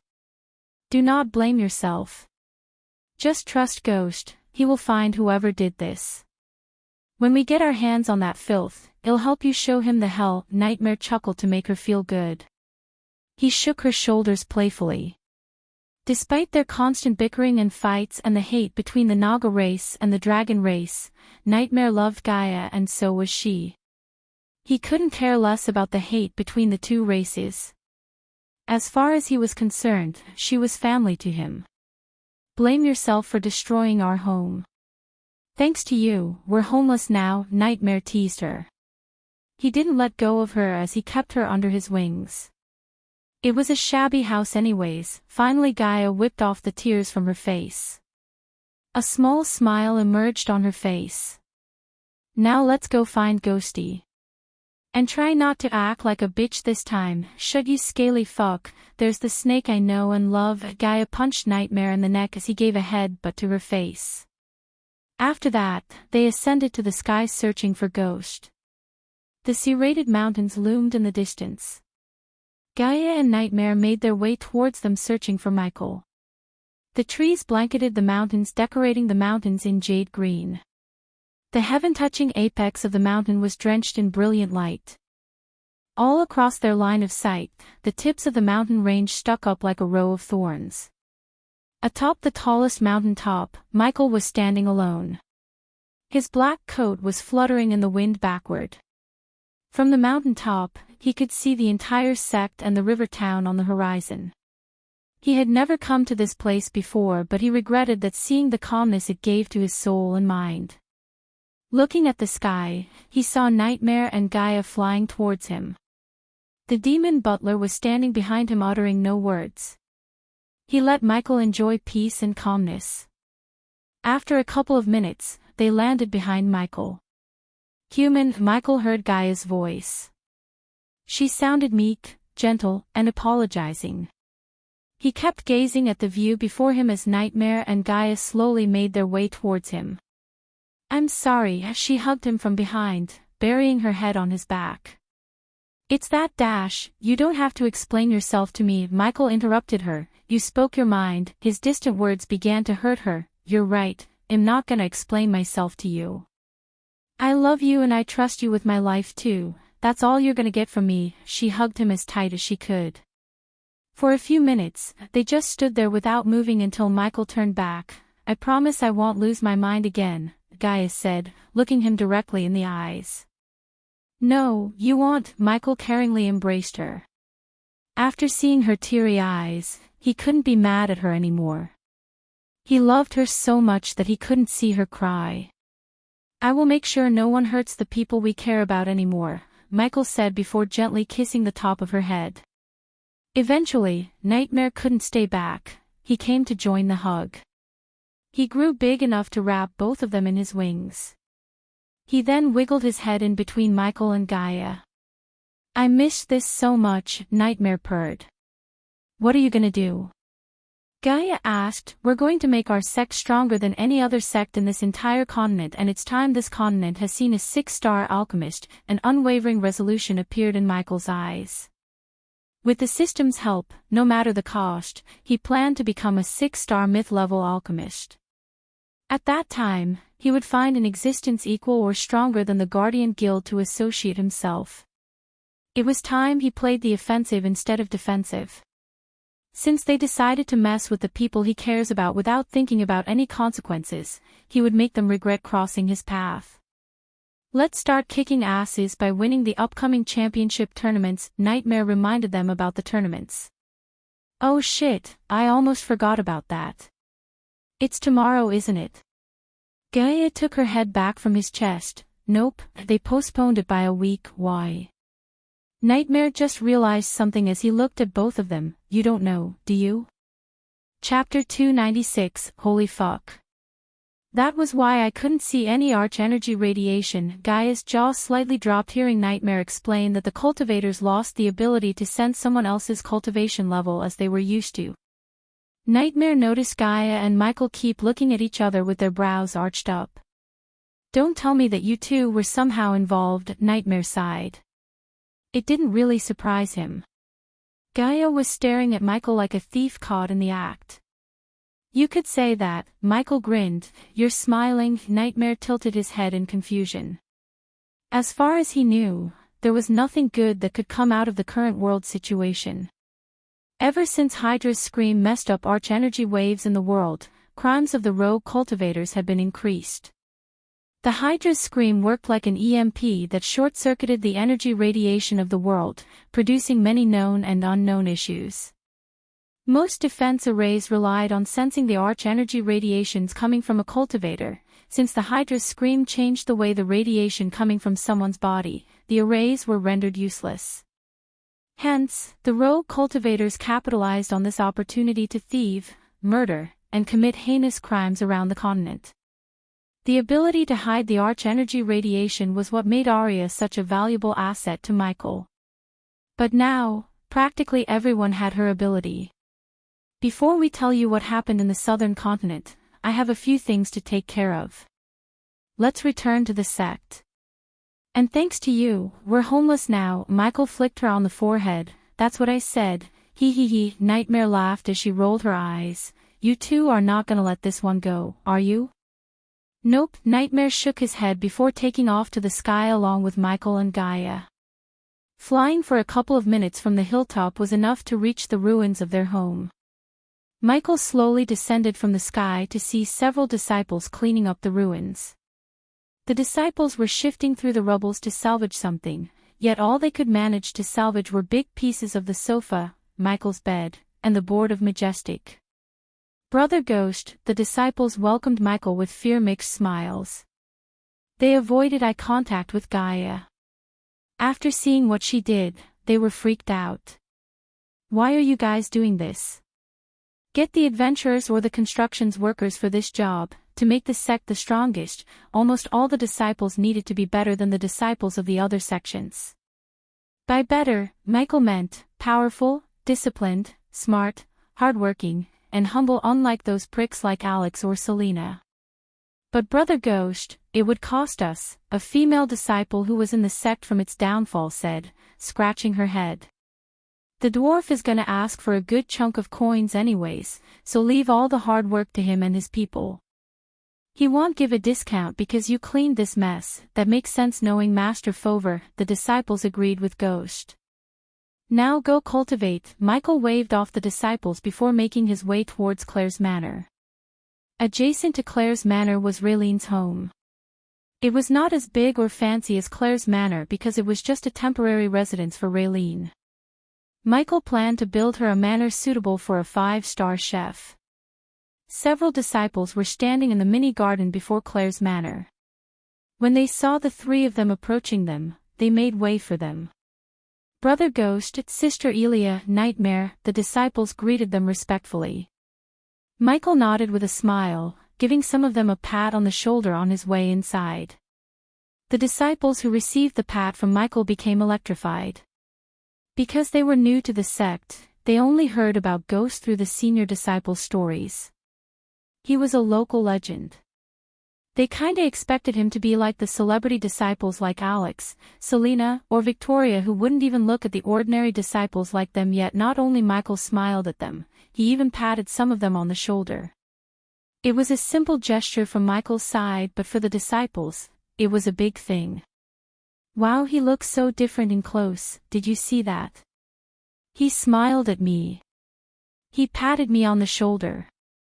The seniors were right about him, he's so friendly, he has a dragon. What do you think his current cultivation level would be? And how strong is the dragon and Sister Elia? The disciples began to chatter among themselves, looking at Michael walking into the manor. The smell of this world's paint was sweet, kinda like roses. Even after completing the construction work a month ago, the smell still lingered in the air. The corridors were rather empty, with no vases, paintings on the walls, or chandeliers to light the house. Only when he reached the hall, he could see a few crude sofa sets as well as a chandelier decorating the hall. The sofa sets were made of bamboo, as a large tea table made of redwood occupied the space before the sofas at the center. Claire and Elder Reiner were discussing something with serious faces. He saw Cindy sitting on the sofa beside Claire. Cindy wrapped her hands around Claire's hand. When Cindy noticed Michael, her face brightened up like someone lit a candle in her head, but when she saw Gaia, the little girl hid her face behind Claire's hand in fear. Realizing that she made Cindy afraid of her, Gaia really regretted her actions. Cindy kept gawking at Gaia hiding behind Claire's hand. Ghost, Elder Reiner, you look good. Every time he saw Elder Reiner, he reminded Michael of Gandalf the White with his long white beard and white robes. If he had a staff in his hand, he would be exactly like Gandalf. You look different. What happened to your hair? Elder Reiner laughed. The situation somehow turned less solemn. Come here. To Michael's surprise, Elder Reiner stood up to give him a hug.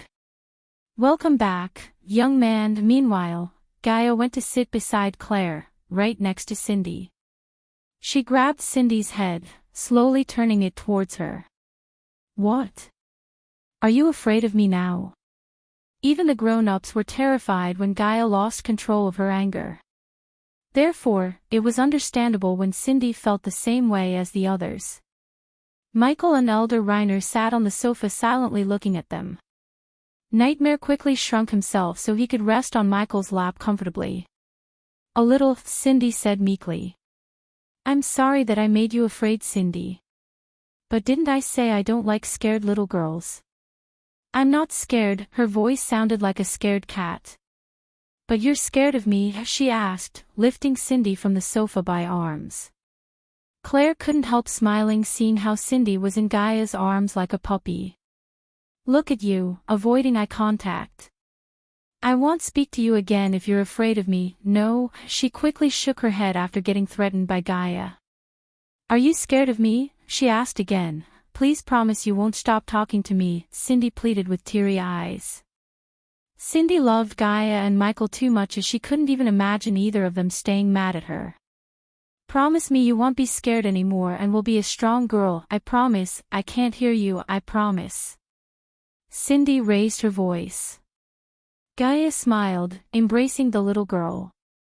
Cindy hugged her back before giving a loving kiss on Gaia's cheek. Claire ruffled Cindy's head as Elder Reiner laughed in joy.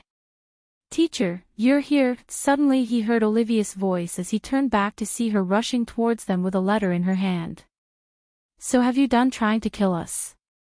Thanks to you, teacher is now homeless. Olivia didn't seem afraid of Gaia but mad at her.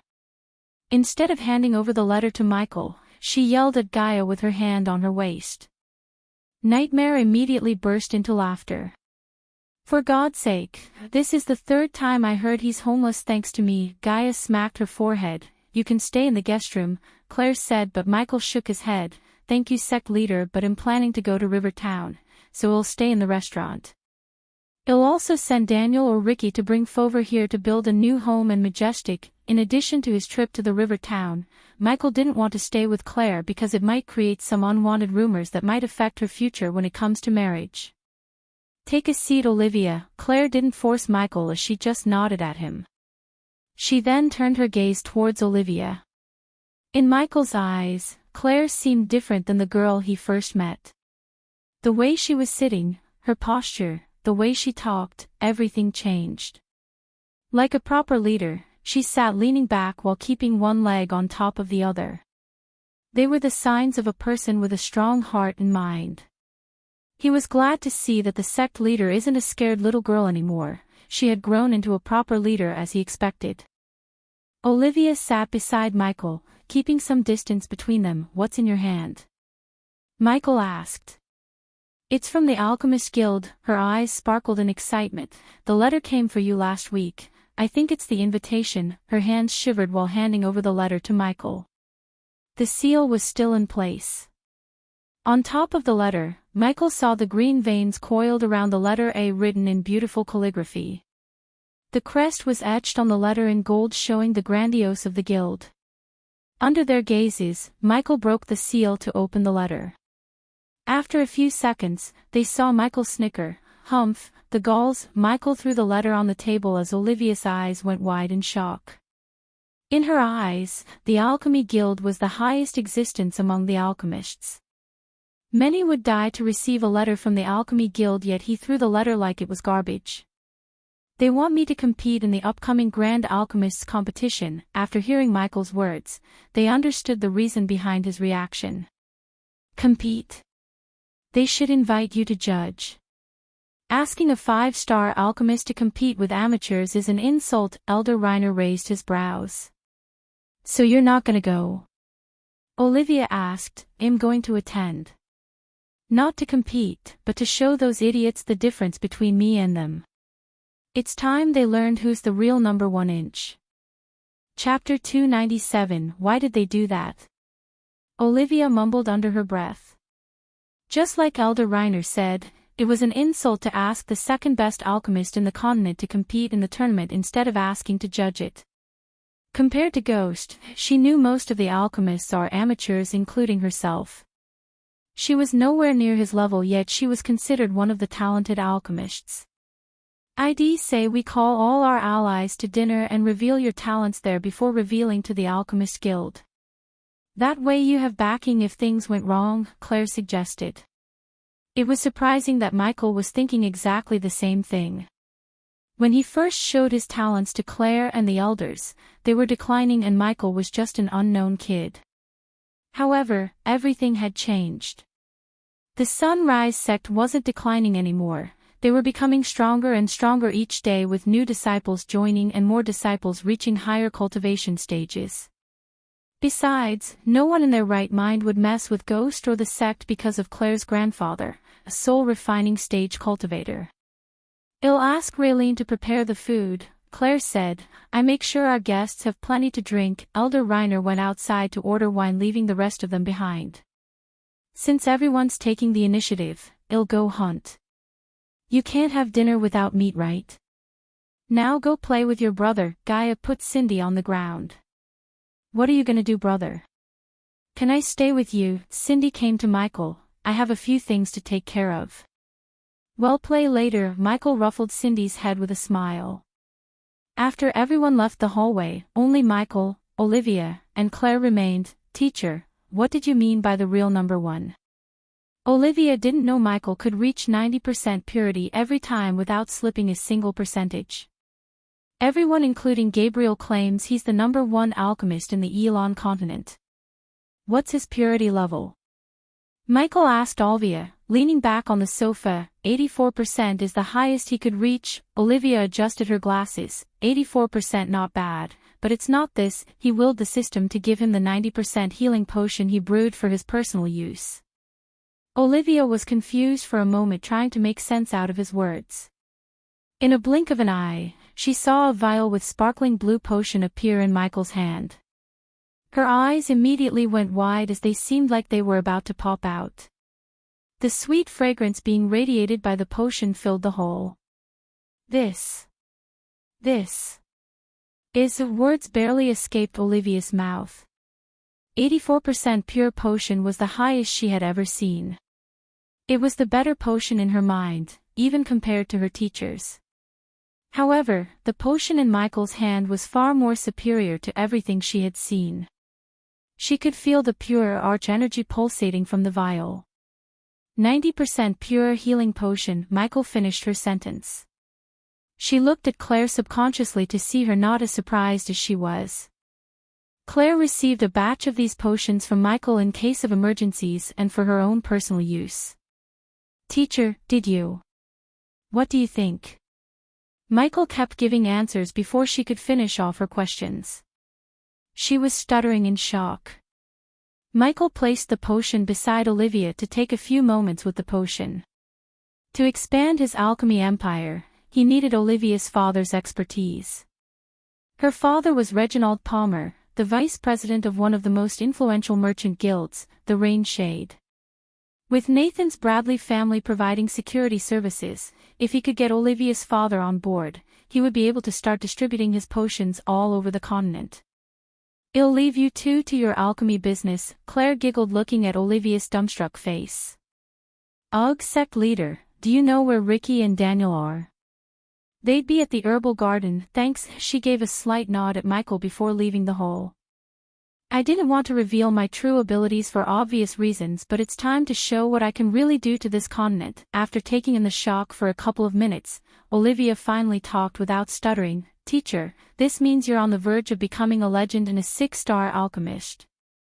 No one has seen a 6-star alchemist since the 5th Supreme Guardian, Andreas MacLeod. The mere mention of the name kindled a bad feeling in Michael's gut. The man eradicated the Order of Death and anyone who worshipped the Dark Lord. The last time Michael met a sliver of soul left behind by Andreas was when he ventured into the treacherous ocean. Michael never knew the Supreme Guardian was a 6-star alchemist until now. "I thought 6-star alchemists were myths." When he first asked Gaia about 6-star alchemists, she said they were myths. Many people do say that. They are not to be blamed because it has been roughly 3,000 years since the world has seen the Supreme Guardian.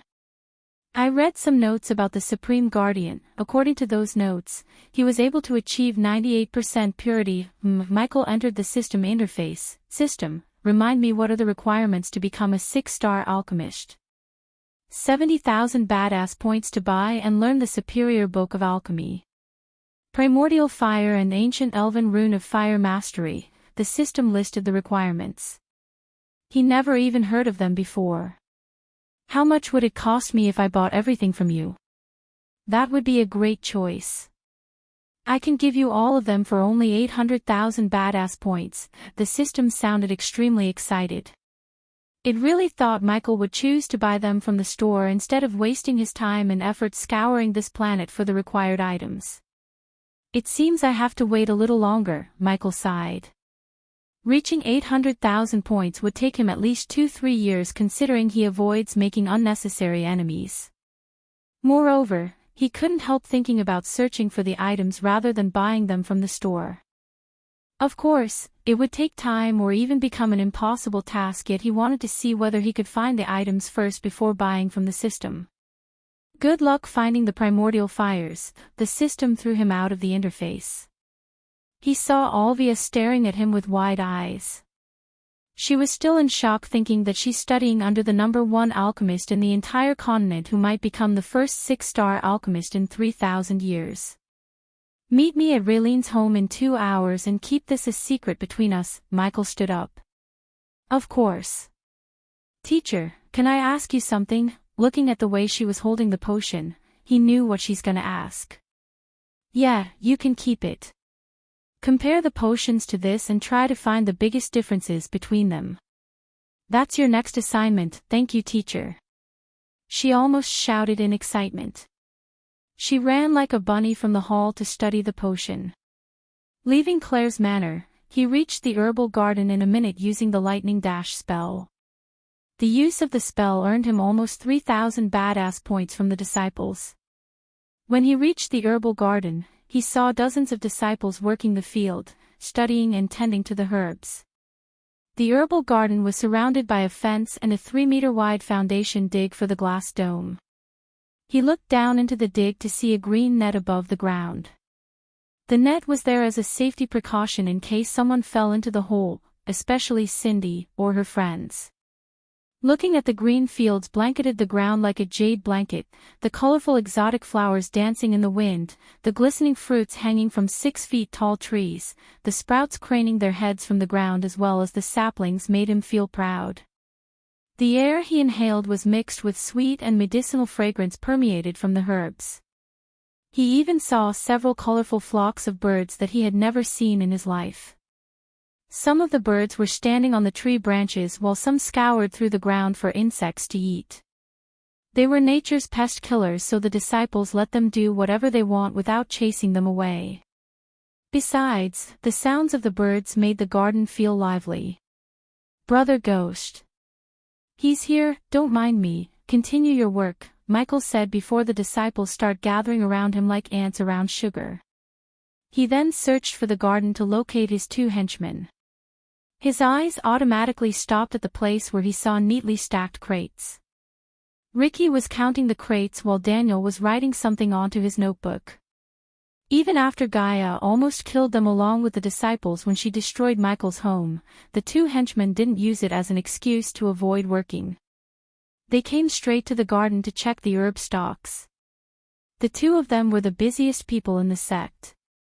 In the morning, they would be at River Town, supervising the cleaning and miscellaneous works to be done in the restaurant. In the afternoon, they had to make sure the disciples harvest the right amount of herbs from the garden, as some herbs needed to be harvested and kept away from the sunshine as long as possible to increase the medicinal quality. After finishing their work at the herbal garden, they would spend the rest of their day cultivating. Gaia made it mandatory for them to cultivate.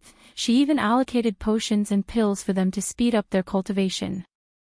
From the system storage, Michael took a white paper and quill to write down everything he needed before inviting his allies to the dinner.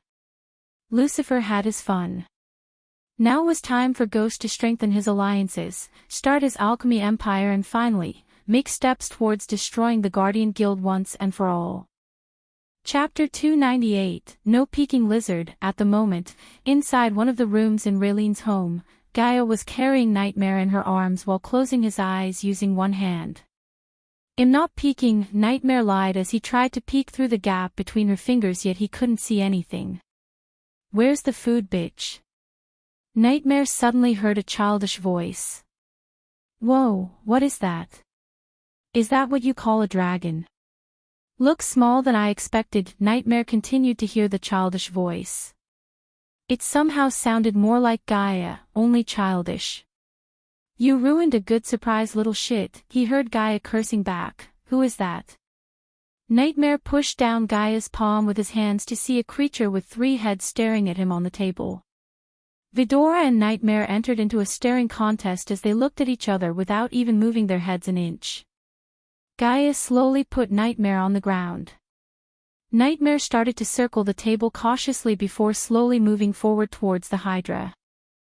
Sarba, I guess you're our brother." Nightmare was stunned again to see the silver head talk in the voice of a male child. Besides, the silver head sounded exactly opposite to the white head who reminded Gaia of him.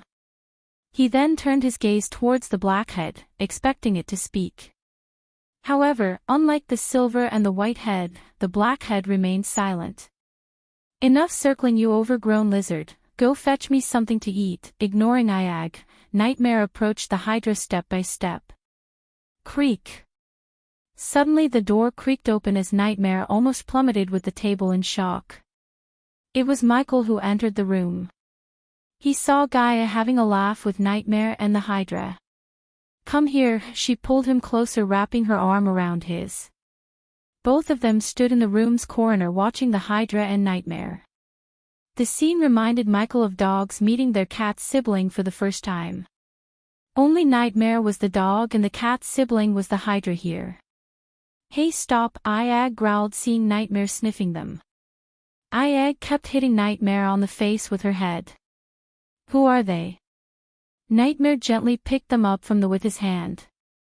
"Drop us or I'll chew your hand off." Iag tried to wiggle herself out by chewing his hand.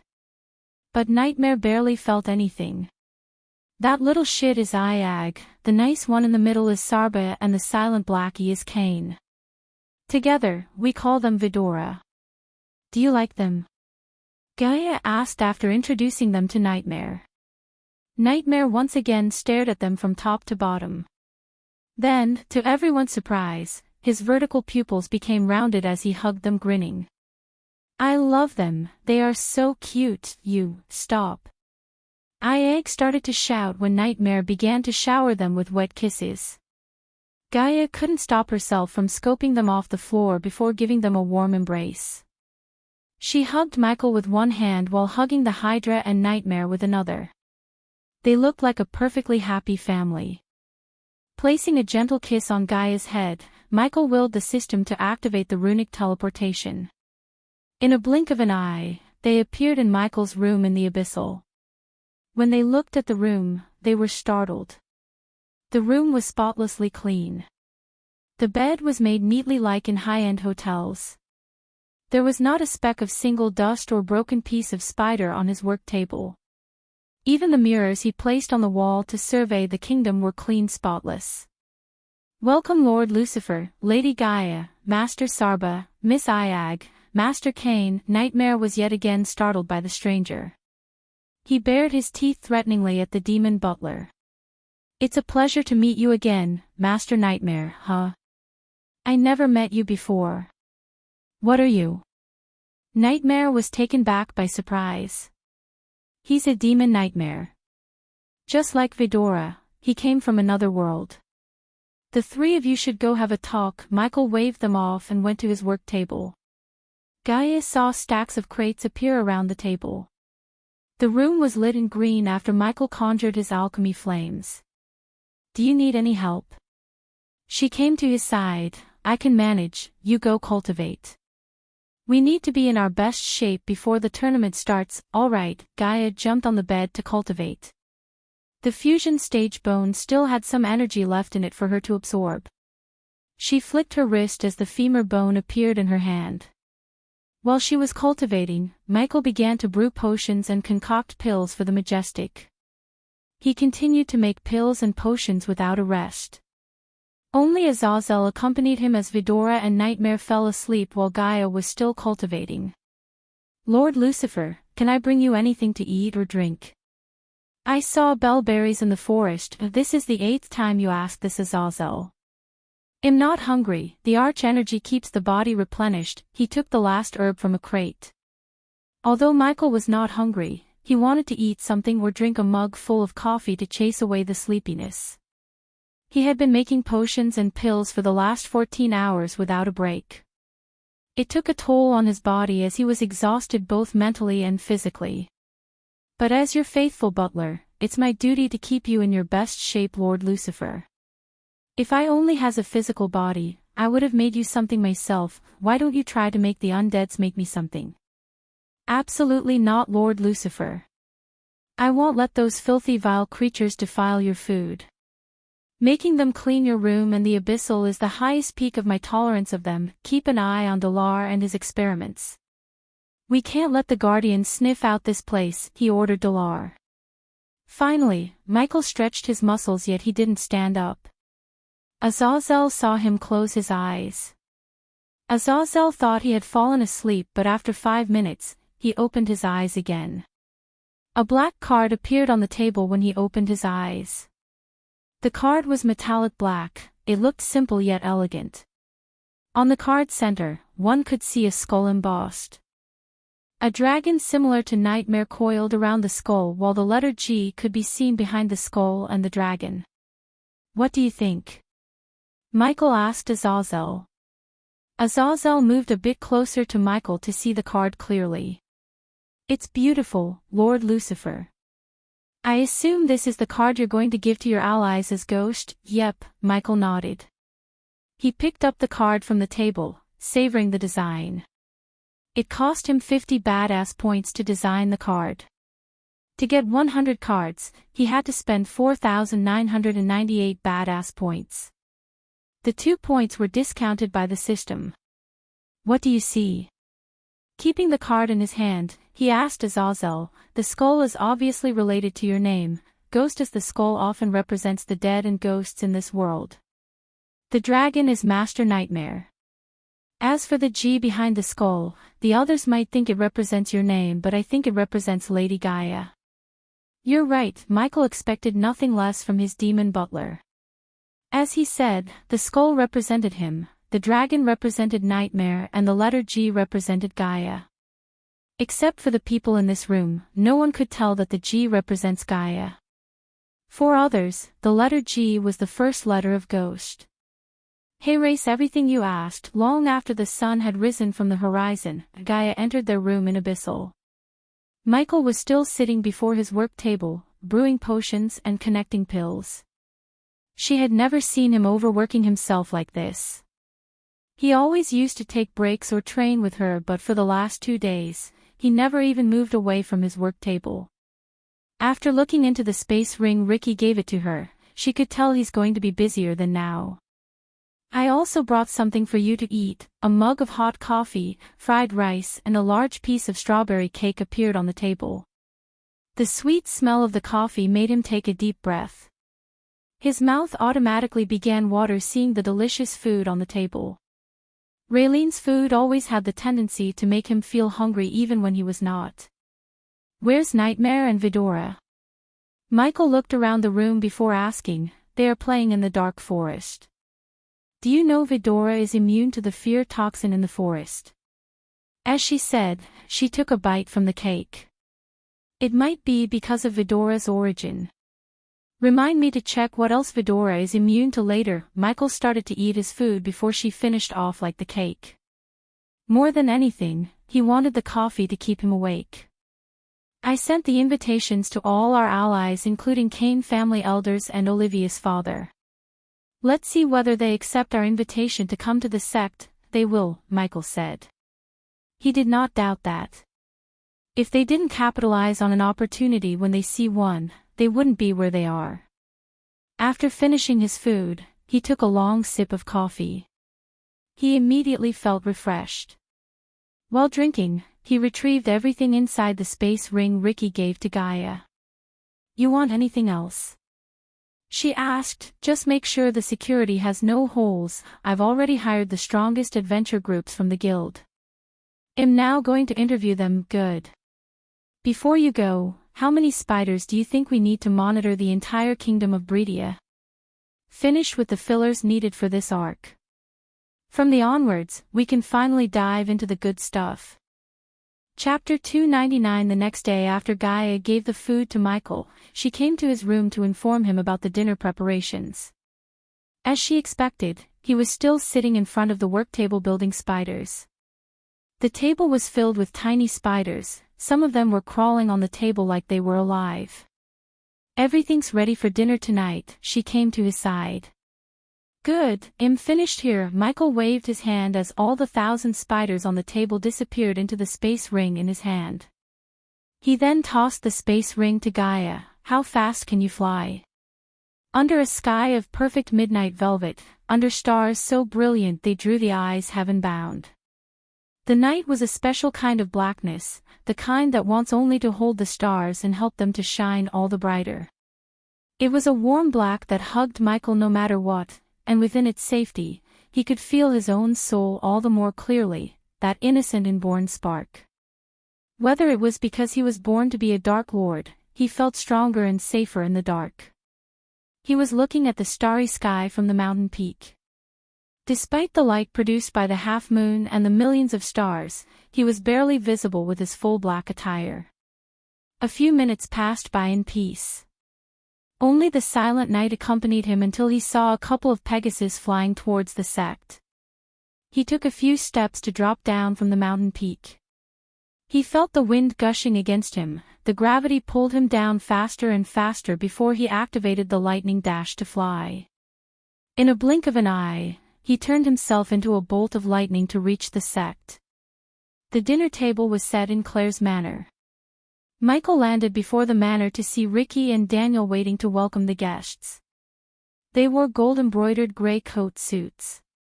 The coat suit was not of the modern age but of the medieval era. Master Ghost, they bowed with absolute respect towards Michael. Guests are arriving.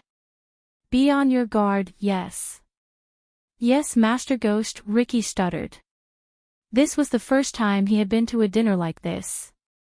For a commoner like him, it was always difficult to interact with nobles.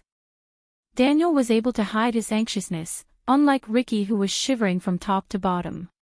Relax. You just need to greet them and show them the way to the hall. Michael patted Ricky on the shoulder to give him some confidence. It's just we are commoners. That doesn't matter anymore. You work for me, that means you're on equal foot with most of the nobles. Now, be on your guard and do what you were told. With a final pat to Ricky's back, Michael climbed the stairs to enter the manor. And Ricky, Daniel, just a few steps away from the front door. Michael turned back to call them, try not to embarrass me and yourselves. As he said, he entered the manor, disappearing from their view. When Michael entered the manor, he was overwhelmed by the aroma emanating from the air. The aroma was so strong that he could basically taste the air. Following the aroma, he came to the hall where there was a large round table full of food. Mushroom soup, bitter greens with tomatoes the size of peas, rare roast beef slices as thin as paper, noodles in a green sauce, cheese that melts on your tongue served with sweet blue grapes. The disciples dressed in white tunics moved wordlessly to and from the table, keeping the platters and glasses full. The centerpiece of the table was a honey-glazed pit-roasted forest boar. The golden brown meat glistened under the chandelier light. Brother Ghost, the disciples who were working as the servers today greeted Michael. Continue your work, they'll be right back. Michael made his way towards Claire's room to meet her and Gaia. Meanwhile, the disciples finished decorating the dinner table with delicious foods cooked by Raylene. Nathan was flying behind his uncle Lord Malin on the Pegasus in silence. A trio of guards followed them behind. Under the darkness of the night, one couldn't see the five of them without using a spell. It was surprising for Nathan to see how quickly his uncle postponed or cancelled everything he had to do to attend the dinner hosted by Ghost. As the family head of the Bradley family, Lord Malin barely had time to cultivate, yet he made time for Ghost. Unlike his uncle, he didn't come to meet Ghost but his teacher Olivia. He wanted to ask a few questions regarding the upcoming Alchemists tournament. They really turned the sect around, Lord Malin said in surprise, looking at the buildings on the ground. Normally the buildings in this continent would be lighted using torches, only wealthy families and sects could afford to light their buildings using the chandeliers. Lord Malin didn't expect the Sunrise sect to be using chandeliers to light almost 50 to 60 buildings. In addition, the buildings themselves looked sumptuous with their unique architecture. For a moment, Nathan was unable to guess where they should land. Looking around the area, they found a majestic building with water fountains, a large garden, and several lamps decorating it. The manor was brightly lit from all the corners as it looked like it was painted with gold and silver. When they descended, Nathan saw two noblemen waiting at the entrance. Their group approached the two noblemen. Welcome to the Sunrise sect. Lord Malin, the head of House Bradley, and Lord Nathan. They were slightly surprised to see the two noblemen greeting them by bowing their heads. The nobles wouldn't bow their heads towards the other noble. Lord Malin was confused. By looking at the gold-embroidered dress they were wearing, they looked like nobles. Please follow me this way, honored guests. Nathan saw the young one gesturing at them to follow him. Nathan could see the youngster was nervous, yet he tried his best not to show it outside. With a nod, Lord Malin started to follow Ricky behind. The moment they stepped into the manor, all of them were overwhelmed by the aroma in the air. It immediately made their mouths water and their stomachs growl. Hey kid, is this the magic of the 5-star chef I'm smelling? Lord Malin asked Ricky while taking deeper breaths. Yes, Lord Malin. Every single dish has been cooked by Lady Raylene herself. Taking another 20 or so steps, they finally reached the hall where several people were sitting around the dinner table filled with colorful delicious food. Nathan saw his teacher Olivia sitting next to a middle-aged man with a brown goatee. His brown hair had patches of white hair above the ears. Other than Olivia and the man, Nathan saw a woman in her mid-30s occupying the chair next to the Sunrise sect leader Claire. She was not as beautiful as Olivia or Claire, yet she had a certain charm to her. Especially her skin that almost glistened, he had never seen such smooth silky skin. When his eyes fell on the three old men enjoying their wines with broad smiles on their faces, Nathan was stunned speechless because they were the elders of House Kane, one of the most powerful families in royal land. "Enjoy the dinner, honored guests." Bowing his head, Ricky left the hall as Lord Malin walked towards the table with Nathan before signaling the guards to stay outside. Lord Malin, the new family head of Bradley, Elder Walter welcomed Malin with a wide grin. "What took you so long?" Elder Martin asked while taking a long sip from his wine glass. Elder Edison acknowledged Malin by giving a slight nod before continuing to enjoy the appetizers, chili lime river shrimp cups. "Nice to see you again, Elder Walter, Elder Martin, Elder Edison." Malin greeted each of the elders with the utmost respect. Compared to the humongous existence like House Kane, House Bradley was nothing. Sitting on the same table with them equally could already be viewed as an honor and an opportunity. Teacher Nathan took a seat beside Olivia. He was the last to sit before they saw Ghost and Gaia walking towards them from the room on the other side of the hall. Everyone except Claire had a look of surprise on their faces. Ghost looked very different from the last time they saw him. Other than his choice of black dress, everything about him was changed. In simple words, he looked like a different person. "I'm honored to welcome you all to this dinner, ladies and gentlemen," he said, raising a glass of wine towards them as the girl beside him took the empty chair. "We're sorry about Disciple Jack, Ghost. We heard he was your friend," Elder Walter said. Michael wasn't surprised as he knew they might be keeping a tab on him and the sect. He would have done the same if he was in their shoes. "Me too, Elder Walter. First of all, I would like to thank you for accepting my invitation and attending this dinner on such short notice despite your busy schedules," Michael said. Putting the wine glass back on the table, he flicked his wrist as small rectangular wooden boxes appeared before each of them except Claire and Gaia. "I'm good at many things, but giving speeches was not one of them. So, I'll get straight to the point without wasting your time. Ladies and gentlemen, please open the boxes in front of you." As he said, he went straight to the point, avoiding unnecessary pleasantries. With his talents and what he was about to reveal, he didn't have to woo them with pleasantries. The man sitting next to Olivia was the first to open the box. The moment he lifted the box's top, his face was brightened by the light coming from inside the box. His eyes opened as wide as humanly possible. One by one, they all opened the boxes to have the same startled look on their faces. 90% pure potion, the man next to Olivia uttered the words, completely shocking everyone in the hall. Chapter 300. All of their minds went blank for a moment in shock.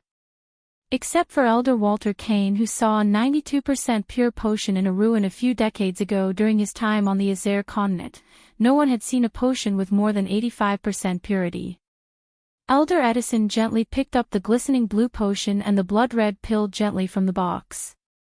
His hand slightly shivered holding the two. "Where did you get these?" Elder Edison asked. Everyone's gaze now fell on Michael, expecting his answer. "Made by yours truly." Michael let out a slight grin. He looked extremely proud. To some of their eyes, he even seemed arrogant. "Do you like demonstration, elders?" Although he asked, he didn't give time to answer as he already conjured the alchemy flames. Under their widened gazes, Michael threw the herbs into the fire. No one moved their eyes from Michael or even blinked an eye. Nathan had seen him concoct pills or brew potions without using a cauldron as all the other alchemists. No matter how many times he had seen it, his way of making pills and potions still made him speechless. Ding! Congratulations to the host for successfully being a badass. The reward is 2,000 badass points, ding. Congratulations to the host for successfully being a badass. The reward is 1,600 badass points. The notification sounds rang continuously in his mind. He received more points than he initially expected. In a couple of minutes, a blue glistening potion resembling the one in the box floated above his hand. Every single one of them could tell that the two potions are the same, 90% pure. The sudden rude awakening made them lose their appetite. Nathan wanted to reach Ghost's level in the future. He knew reaching 80% purity would take him years of hard work. Yet after seeing Ghost was able to reach 90% purity, reaching his level seemed impossible. Since when can you make pills and potions with 90% purity? Elder Walter asked. A shaky smile started to emerge on his face as the surprise sank in his mind. Since I turned 19, Michael paused for a moment before continuing. My mentor used to make me go into the god-forsaken dungeons finding ancient techniques and books. He never wanted me to hide my talents, but when I left my mentor's care, I learned that showing heaven-defying talent without the power to protect oneself is a recipe for disaster. So I pretended to be number 2 except for Gaia. No one knew he was lying through his teeth. By lying he had a mentor, he established a powerful figure behind him in their mind. This would make getting the family Kane's protection easier, as they would try to get his mentor's connection to strengthen their family. Besides, saying he had a mentor would be more logical than saying I have a system. Now I think it's time to reveal my talents to the world. Since I consider all of you as my friends, I wanted to show you this first. Everyone knew he has something of them to ask. Nonetheless, it felt good to be considered important, especially to the elders of Kane family. Let's be practical, great talent comes with great danger. Revealing myself as the number 1 will put me in various dangers. No one likes to be bested by a youngster like me, especially those in the Alchemy Guild, and you want our protection. Elder Edison didn't beat around the bush. He just directly asked Michael. More like getting into a mutually beneficial relationship. Mutually what? Elder Edison didn't clearly get the meaning of Michael's words. You help me and I help you. Elder Martin broke it down into simple words for Elder Edison. I have to be honest, kid. Your talent is really astounding, but as you said, revealing your talents to the outside world makes you a target of many powerful entities. Helping you might get us into more trouble than it's worth. Elder Edison's words surprised most of them. However, Michael remained calm with his usual smile on his face. Since you're being direct with me, IDB2 Elder Edison. You may be right, helping me might actually put those who protect me in danger. But Michael took the blue potion from the table, holding it in his hand to let everyone see the vial. Dangers often come with opportunities, and there are many families out there that would kill to capitalize on those opportunities. I bet I could become a court alchemist of any of the 4 kingdoms, even better, all of them. The way Michael calmly talked as well as his words reminded them that he's not desperate for their help. Rather, he was the one allowing them to help him. And when's the last time you met a 5-star alchemist who takes nothing but ancient artifacts and treasures to even consider making something for you? Gaia asked, looking at the elders. They had to agree with her. There were only a handful of 5-star alchemists in the continent. They would all take either an ancient artifact or extremely valuable treasures as the payment for making pills or potions for them, not gold coins. So you're not planning to give your services for treasures or artifacts like the rest of the 5-star alchemists? The man next to Olivia asked. A well-hidden interest could be seen in his eyes. That brings me to why I invited Lord Malin of House Bradley and you, Lord Reginald, the Vice President of Rainshade Merchant Guild. Michael introduced Olivia's father in case someone didn't know his identity. By noticing the way Nathan's looking at Reginald, it was obvious this was the first time he met Olivia's father. Like Lucifer had Maxine, Gibson, Tiberius, Heinberg as the core group, the people sitting at the dinner table were the core group of Ghost except for Nathan. In the future, they would need to work together, so they needed to get acquainted. I'm planning to expand the Majestic and I'd like your help to do that. Lord Malin is already on board to take care of the security. Of course, my dad will help you, teacher. You have my word. Dad, say something. Olivia elbowed Reginald as the man revealed an embarrassed smile. I have to discuss with the president, but I can assure you that he will get on board. We just need to iron out some financial matters. Since you're my teacher who charges not a single coin for teaching me, my dad will get you the best deal possible.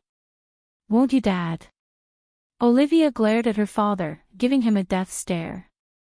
Unlike the others, Elder Walter didn't control his laughter. It seems you don't call the shots, Reginald. He, Reginald sighed. We can talk about this in detail later, Lord Reginald. And elders, Michael turned his gaze towards the three elders. The card I gave you is a sign of our friendship. It will give you direct access to me, and my services are free of charge, no questions asked. Take this as gratitude for offering your protection for the sect. I have one last announcement to make. As you probably know, Raylene, my friend, is a 5-star chef.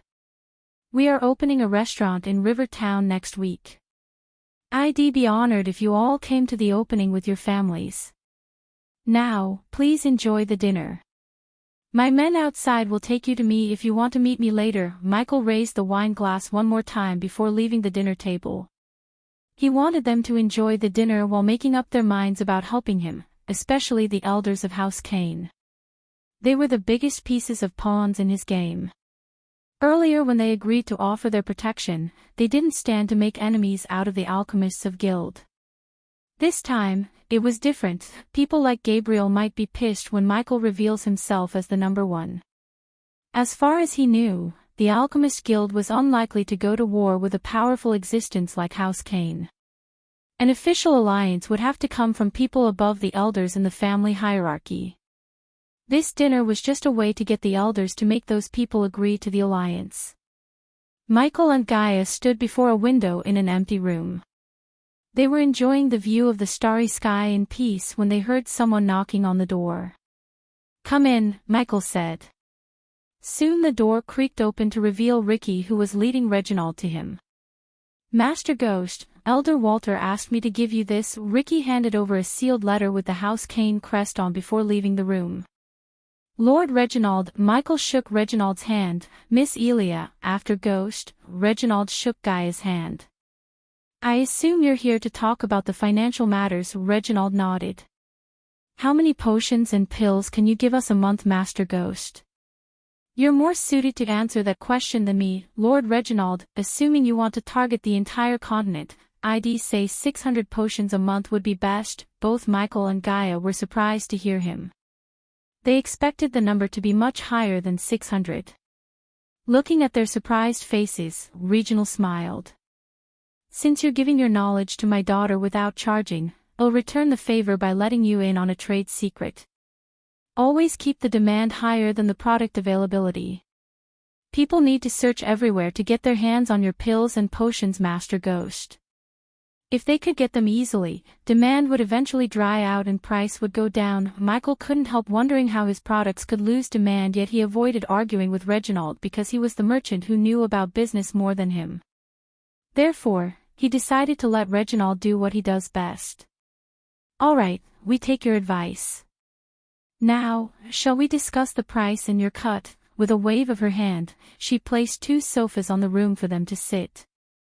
"I need to take this moment and thank every single one of you who reads my story and supports me.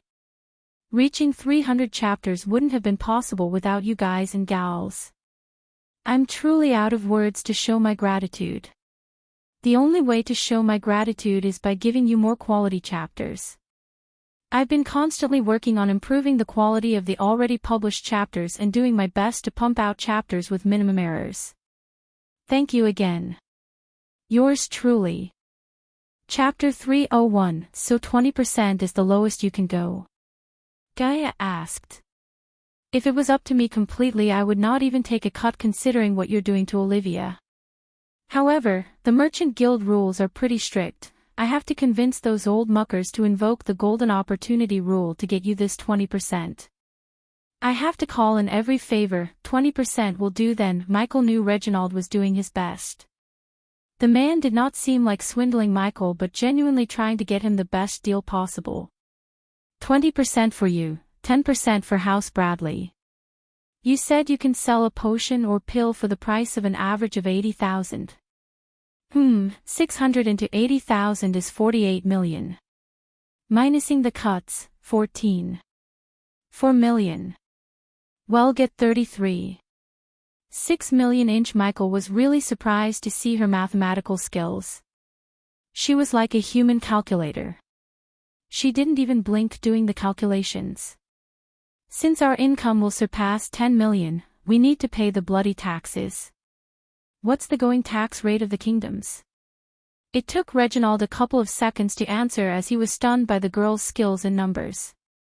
Only girls coming from royal families or prominent noble families received such high education. This meant, the girl obviously either a lady of a powerful noble family or a princess. According to Olivia, they knew nothing about both of their origins. Reginald however now narrowed down into two possible options for Elia's origins. 5% in Bredia, 8% in Kethin, 10% in Royal Land, 7 in Drattle and 10 in Thusia. Fuck, Gaia punched the sofa's arm, we need to give 40%. Relax, there might be some ways to reduce or even get a waiver from tax from the kings. Michael patted her on the shoulder to calm her down. It's impossible, Master Ghost. Michael turned to see Reginald shaking his head. The royal families alone won't fix the tax rate. They discuss with the noble families and agree on a tax rate together. To change the tax rate, all of them had to be on board. They won't make an exception for you because if they did, there might be several other important figures who would start to ask for tax reduction. This will complicate things, so no matter the situation, they won't change the tax rate for a single person.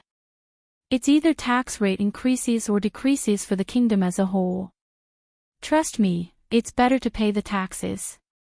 Besides, tax evasion is a serious crime in the eyes of the Guardian Guild. Michael sighed inside.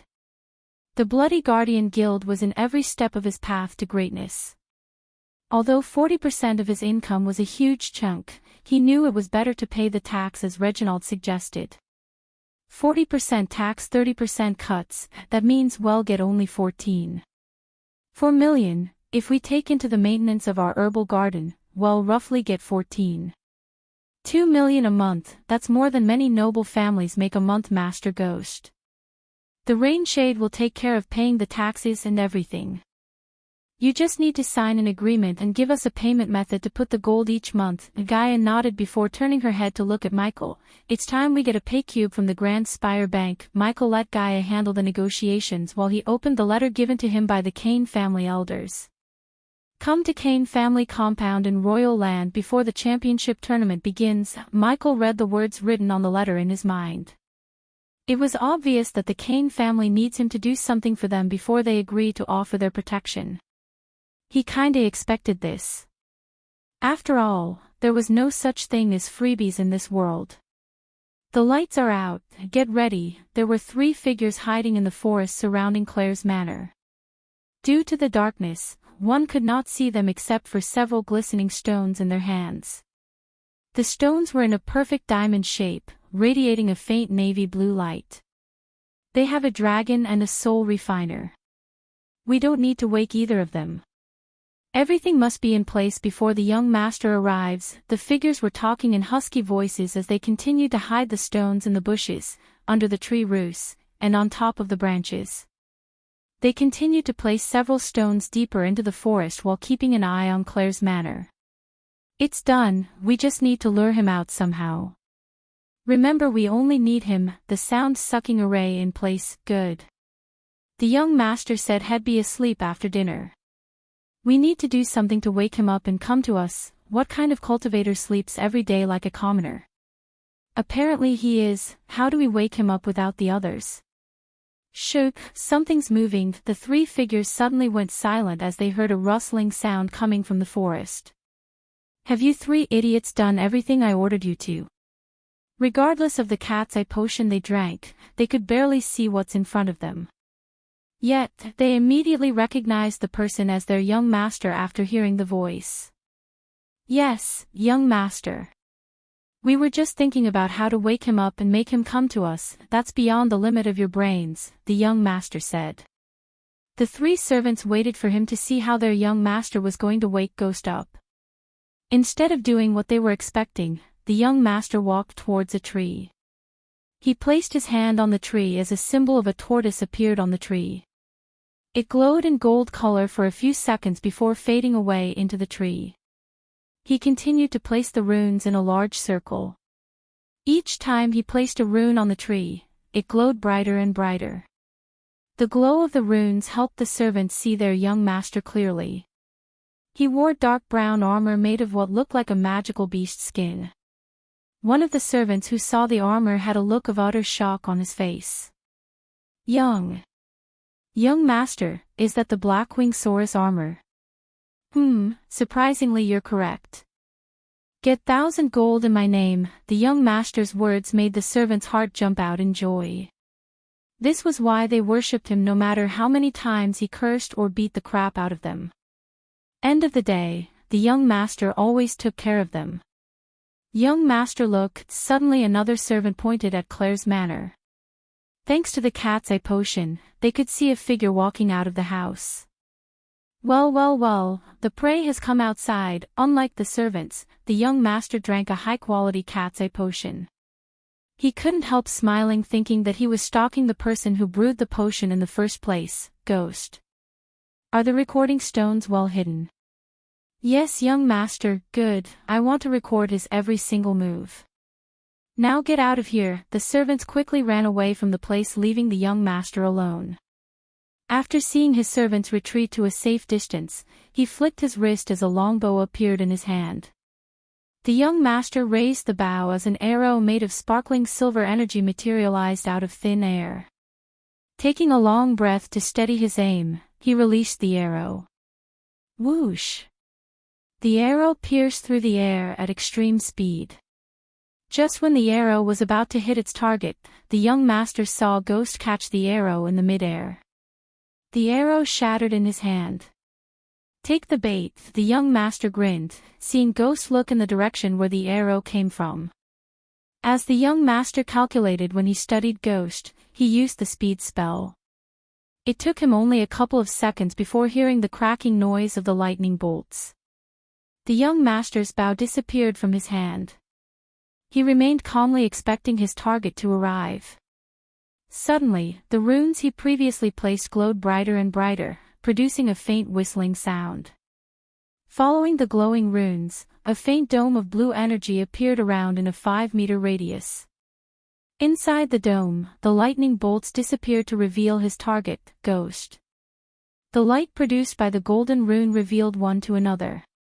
The young master was covered from head to toe with body-fitting Blackwing Saurus armor and a thick mask covering his face. Only his eyes remained uncovered. On the other side, Ghost stood there without a shred of fear or confusion in his eyes. He was calm despite the sudden ambush. His reaction somewhat confused the young master. Do you have a reason for trying to kill me? Ghost asked, trying to kill you? Nah. I just want to become a better, stronger fighter. And you're gonna help me. How am I gonna do that? By fighting me, how else? The young master leaped at Ghost like a panther. Sharp silver claws began to grow from his fingers while the adrenaline filled his body, making him excited. Where do you clowns come from? The young master saw Ghost shake his head. Despite being called a clown, the young master remained calm. He was trained to control his emotions during a battle. Therefore, Ghost's technique of making his opponents mad wouldn't work on him. Ghost, meet your exorcist. As the words escaped the young master's mouth, the battle between them finally started. Chapter 302. As the young master expected, 2 swords materialized in his hand from his space ring. The swords didn't look like they were forged by a star-level blacksmith. Rather, the sword looked plain and simple. The young master evaded all of Ghost's slashes easily. He was able to calculate each and every single move of Ghost. While evading a slash that aimed at his chest, the young master landed a kick on Ghost's chest, pushing him backward. With swift movements, the young master jumped back to create some distance between them. I'm disappointed, Ghost. The young master disappointingly shook his head. He could see the lightning bolts crackling around Ghost's body, yet whenever he tried to use his speed spell, the rune the young master placed on the tree stopped Ghost. It seems you're just overrated, the young master said. For the first time since he met Ghost, he saw a flicker of anger emerge in Ghost's eyes. When Ghost leaped at him, the young master flicked his wrist as two rounded shields appeared in his hands. Cling! Cling! Cling! The two shields deflected Ghost's sword slashes. The clash between the sword and the shield produced sparks of fire. Both of them moved at an extreme speed as a normal human being would be able to see nothing but a blur. Ghost's swords couldn't even inflict a single cut on the young master's body through the two shields. The young master noticed Ghost's movements becoming more and more frantic. There was no finesse or techniques in his swordsmanship, just mad slash and dashes. "It'll give you a handicap, let's see if you can hit me then," the young master snickered before throwing away the two shields on the ground. The very next moment he threw the shields down, Ghost's sword slashed his shoulder. However, the young master never even felt a sting as the Blackwing Saurus armor completely protected him from suffering any damage. Ghost stopped attacking to take a few steps back. Blackwing Saurus armor, interesting, the young master tapped his chest. Since he wore a mask, Ghost couldn't see the snicker on his face. "Don't tell me you're gonna blame the armor for your lack of skills." His disappointment in Ghost turned into anger. He expected Ghost to at least put up a decent fight, yet Ghost was hardly a challenge for him. "It seems like you can only beat little girls," the young master waved his hand as the two shields flew back to his hands. Unlike before, a symbol that looked like wings started to glow on the shield's surface. Giving Ghost no more time, the young master threw the two shields as they soared through the sky. Plop! Plop! One shield hit Ghost in the face while the other bashed him in the chest. He was pushed back several steps behind after reciting the hit. Blood trickled down from the corner of Ghost's mouth. After hitting Ghost, the shields didn't fall to the ground but flew right back into the young master's hands like a boomerang. He continued to throw the shield, hitting Ghost again and again. "Come cast your defense spell," the young master shouted at Ghost to see his defense spell. He studied all of Ghost's arsenal to come up with counterattacks. He used the shields to make Ghost's sword attacks useless while placing the tortoise rune circle to prevent him from using his speed spell. He didn't need to use any runes for Ghost's lightning attacks as his Blackwing Saurus armor would protect him from any kind of attacks of anyone under Soul Refining Stage 1. The only spell the young master was yet to see was Ghost's defense spell. Ghost looked exhausted while wiping off the blood from his face. Soon, the young master realized the reason behind why he isn't using the defense spell. After hitting Ghost with the shield for almost the 80th time, the young master stopped for a moment. "Let me guess, your defense spell will only protect you from the body strengthening stage cultivators or below. Not a good defensive spell, is it?" The young master chuckled. Regardless, fighting with Ghost was a disappointment. At least he got to improve his rune mastery as well as write off a competitor who stood in his way to win the championship. "You should stick only to alchemy from now on, Ghost. At least, you're somewhat good at it compared to your fighting skills. I now know you pulled some kind of trick to win Heaven's Gate competition." While Ghost was taking heavy breaths, the young master put one shield back into his space ring. "Honestly, I don't give a damn about Heaven's Gate competition, so I won't poke into it too much. But the championship tournaments, I do give a damn, so heed my warning. If you dare step on the ring, I won't be as merciful as now." As the last word escaped his mouth, the young master threw the shield with enough force that sent Ghost flying back. The young turned back, slowly ascending to the air. The shield flew right back to him as he flew into the clouds without even turning back to see Ghost. In his mind, Ghost was not a worthy competitor to him, he was just another overrated prodigy in Elon. He was not even worried about the recording stones he asked his servants to hide around the battle area. As far as he was concerned, he wasted his time studying Ghost. He knew that he would have defeated Ghost even if he didn't come up with countermeasures for Ghost spells. The fuck was that? Why didn't you kill him? Although Michael didn't need any assistance, Gaia still came to help him up. She was shivering in anger. Before even Michael could activate the APD, she tore a long cloth piece from her coat to wipe the blood off from his face. "Did you do what I asked?" Michael asked. The scratches on his face quickly healed after the APD injected the healing potion into his body. Please tell me we're gonna go kill him and his family. Despite his wounds being healed completely, she still gently rubbed his face with the cloth. The love and care in her eyes really moved Michael. He forgot about the ambush for a moment to enjoy the tender care. Do you think he's the one who killed Jack? She asked. No. This guy gets off by defeating someone at his level or stronger. If he met Jack, he wouldn't even acknowledge Jack, as this clown is too arrogant to notice people like Jack. That doesn't mean we should let him live. If you hadn't stopped me, I would have ripped that bastard into pieces. Because of the eyes of darkness, Michael was able to see the young master's cultivation level. The young master was 5 levels below him, core formation stage level 3. Considering his rune mastery, anyone on the same level or a level or 2 would have a hard time defeating the young master. The young master was prepared to battle Ghost, hence he placed the right runes and came up with suitable strategies to restrict Michael's spells and attacks. If Michael wanted to kill him, he could have simply let Gaia put an arrow through his eyes, as they weren't protected by the Blackwing Soar's armor. Relax, I just wanted to see what a rune master could do in a real battle. Anyone who could afford a Blackwing Saurus and rare shields must have a powerful backing. If I didn't stop you, you would have killed him and ended up making a powerful enemy, but that doesn't mean he gets off the hook easily. A devilish grin emerged on Michael's face. What are we gonna do? Gaia became excited to get revenge on the young master. You'll see. The next morning was a cloudy one. The clouds diffused the daylight to a soft, gentle sweetness. Even when flying under the clouds, Michael could feel cozy under his clothes. The sunlight moved much like the ocean, showing the blue amid the whitish dove gray, a medley of silvers that ripple outwards to adorn the sky. He could have used the runic teleportation to reach the royal land. However, he wanted to spend more time with Nightmare, Vidora, and Gaia. Therefore, he decided to fly for a day before activating the runic teleportation. What are you munching on? Ieg craned her neck to see what's in Gaia's hand.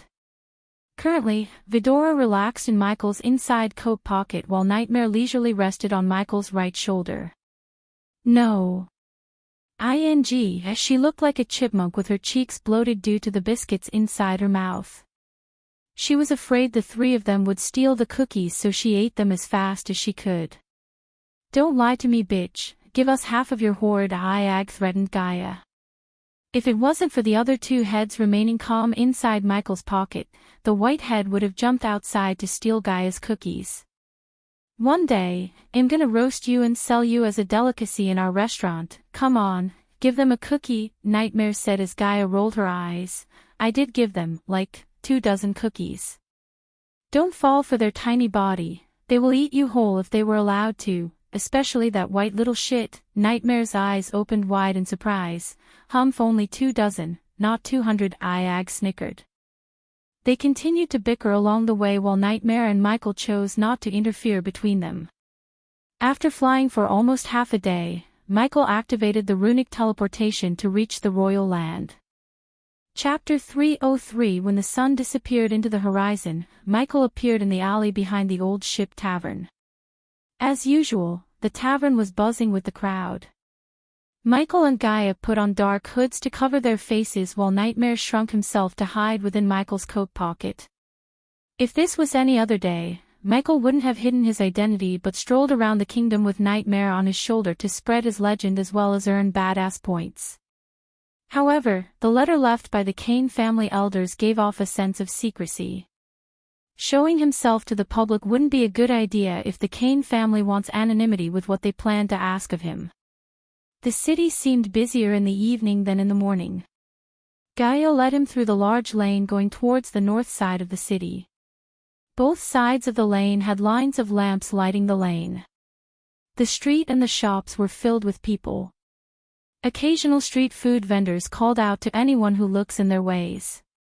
Look at that. While walking through the crowd, Gaia pointed at a light lamp. The light lamp had a poster stuck on it. He noticed several posters on the walls, on the lamps, and even on billboards above some buildings. Michael recognized the faces on the posters. Most of them had Alex Fisher's face while the rest of the most contained Selena's and Adam Kane's faces. 5 gold coins for Master Alex Fisher figurine. You want to dress like Miss Selena? This is the place for you ladies. Get your Kane shirts to show your support for Master Adam Kane.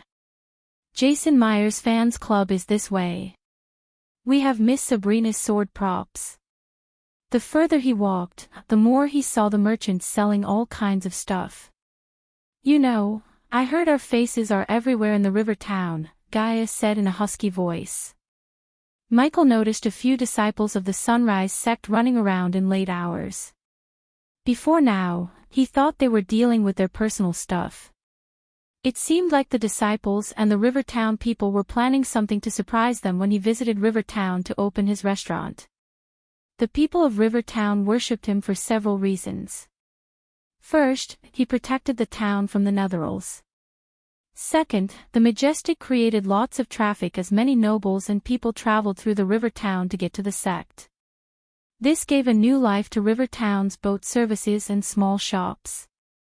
Third, everyone called Michael Ghost of Rivertown. The name carried weight. The bandits stopped harassing the merchants and the people coming to Rivertown, assuming that the Rivertown is protected by Ghost. Nightmare's recent cleaning of bandits strengthened the thought even further. If Royal Land was the domain of powerful houses such as House Kane and House Fisher, the Rivertown was his domain. The entire town planned to show their support for Ghost and Elia. Considering Michael didn't get the chance to visit the Rivertown since he came to the sect from the southern continent, he never saw the preparations for the tournament. While taking a look at the tournament celebrations, they came before a large junction where they saw several lanes branching out from the junction center. At the start of each lane, a signboard was placed with only a crest etched on it. Michael looked at each signboard for the Kane House crest. With the help of the light lamps, Michael was able to locate the signboard before walking the lane to reach House Kane Manor. Unlike the street he came from, the lane was void of people. Only beautiful crimson-red pine trees stood like guards on either side of the lane. Aren't they supposed to have some guards patrol around here? Nightmare whispered from inside his coat pocket. He was right as Michael too searched the area for guards, yet he couldn't even see a single guard. You won't find guards because they have hundreds of runes placed along this lane to alert the manor the moment someone steps foot here. The Kane Manor probably is watching us. Just as she said, Michael began to notice several life signs around them through his environmental scanning map.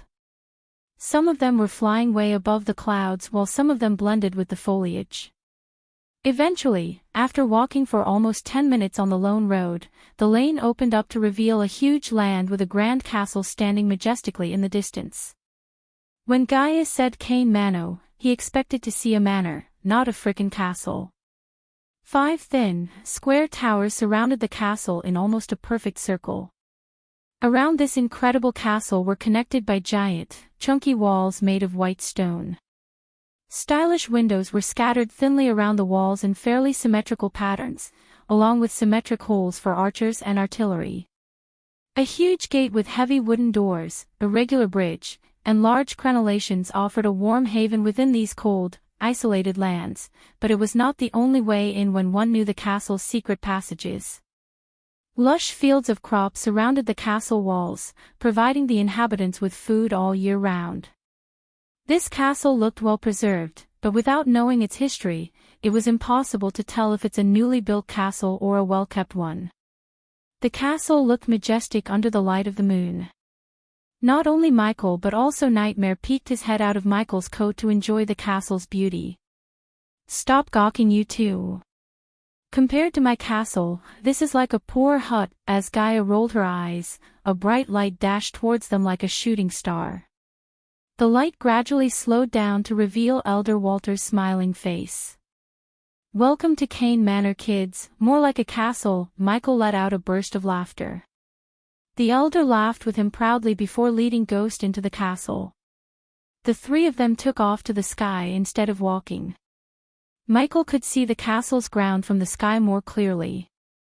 As any typical beautiful castle, the Kane Manor had a front lawn, spacious backyard fountains, barracks, herbal garden, and various other ornaments to decorate the castle even more. They slowly descended through a door on the roof to land on the throne hall.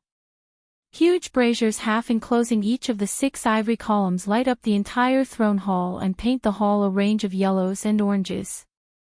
The illustrations of a kingdom in the sky on the slanted ceiling dance in the flickering light while statues look down upon the mosaic floor of this majestic hall. If the castle was impressive, the throne hall made Michael speechless. The vermilion rug splits the entire room in half and was matched by the thinner ones on either side of the hall, while pennant banners with gilded ridges the walls. Between each banner sat a small altar full of candles, many of which have been lit and in turn illuminated the artistic depictions of late heroes below them. Huge windows were concealed by draperies colored the same vermilion as the banners. The curtains had been adorned with fine patterns and intricate embroidery. At the far end of the hall, a grandiose throne of obsidian remained in front of a giant painting of the kingdom and was adjoined by 6 equally lavish seats for the higher officials of the Kane family.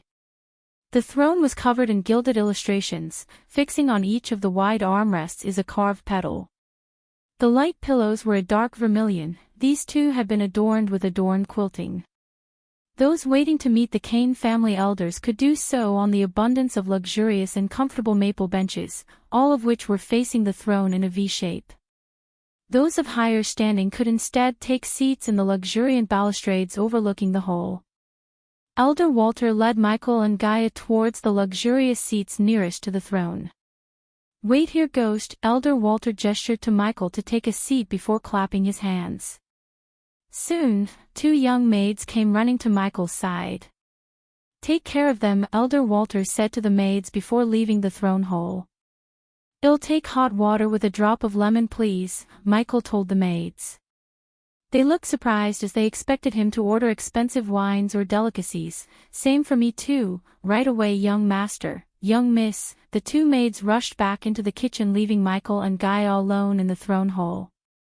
Interesting choice of drinks. Suddenly Michael heard a powerful voice reverberate in the throne hall. They looked up to see a figure coming down through the roof door they came through earlier. Standing 6'4" tall, this white-skinned man had an intimidating feel about him. He had a round face, a flat nose, angled lips, and his brown eyes were heavy-lidded. His light chestnut brown hair, dip-dyed almost the full length with shades of turquoise, was shoulder-length, fine, and was usually braided, and he has a handlebar mustache. His muscular body looked as if it was sculpted from a ceramic stone. A dark tattoo of the House Kane family crest could be seen on his neck. His fine clothes were mostly earth-colored and loose and flowing. A fusion stage level 1 cultivator, Michael was able to see his cultivation level. This was another shock he received since he came to the Kane Manor. Now Michael really wondered what a powerful man like him had to ask from him. Chapter 304. Contrary to Michael's expectation, the man didn't sit on the throne but took the lavish chair beside the throne. "Lord Ashton," the maids who came carrying a tray with Michael's lemon-added hot water, they immediately bowed towards the man when they saw him. "Leave," Lord Ashton flicked his wrist as the 2 glasses flew right into the hands of Gaia and Michael. Even when facing a fusion stage cultivator, Michael didn't show any signs of worry on his face. He remained calm, pretending that he didn't know the man's cultivation level. "You're too young to be the #1 alchemist of Elon and Azair, both a blessing and a curse, Lord Ashton." "But in planning to extract only the blessing," Michael said slowly, taking a sip from the glass. "How are you going to do that?" "By getting the Kane family's backing." "That's the plan, Lord Ashton." Michael slightly smiled. "Ha ha ha, I like you, kid. I've seen many talented youngsters getting themselves killed because they run around making enemies out of powerful people left and right. Even recently I heard someone piss off Aragoth. Good thing that kid had the backing of guardians." "What was his name?" Ashton rubbed his handlebar mustache trying to remember the name. "Noah," Gaia reminded Ashton as the light of realization appeared on Ashton's face. "Yeah, that's him. You two are friends with him." Ashton's face turned serious. Hell no, we don't touch him with a 10-foot pole, Gaia frantically shook her head. Good for you. If you were anything like that, Noah, you wouldn't be here. Speaking of which, do you know why you're here? Ashton looked at the both of them for a few moments. You got one thing correct. This world is a bad place, especially for a kid with your talents. You're a cub and you want a grown-up lion to protect you. The question is, how far will you go to get the lion's protection? Ashton's lips curved upwards, revealing a fox-like smile. Michael was glad that Ashton finally came to the point. What do you want me to do, Lord Ashton? Kill Alex Fisher. What Ashton just said truly surprised both of them. How do you want him to die?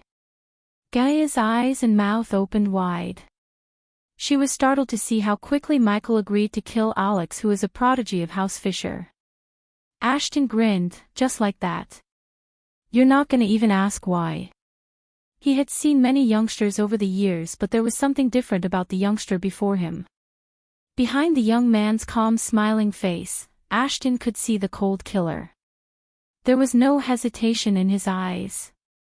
I only need your word that Kane family will back me up after I kill Alex Fisher, Lord Ashton. Kill him during the tournament in front of everyone and Adam will announce you're his best man at his wedding.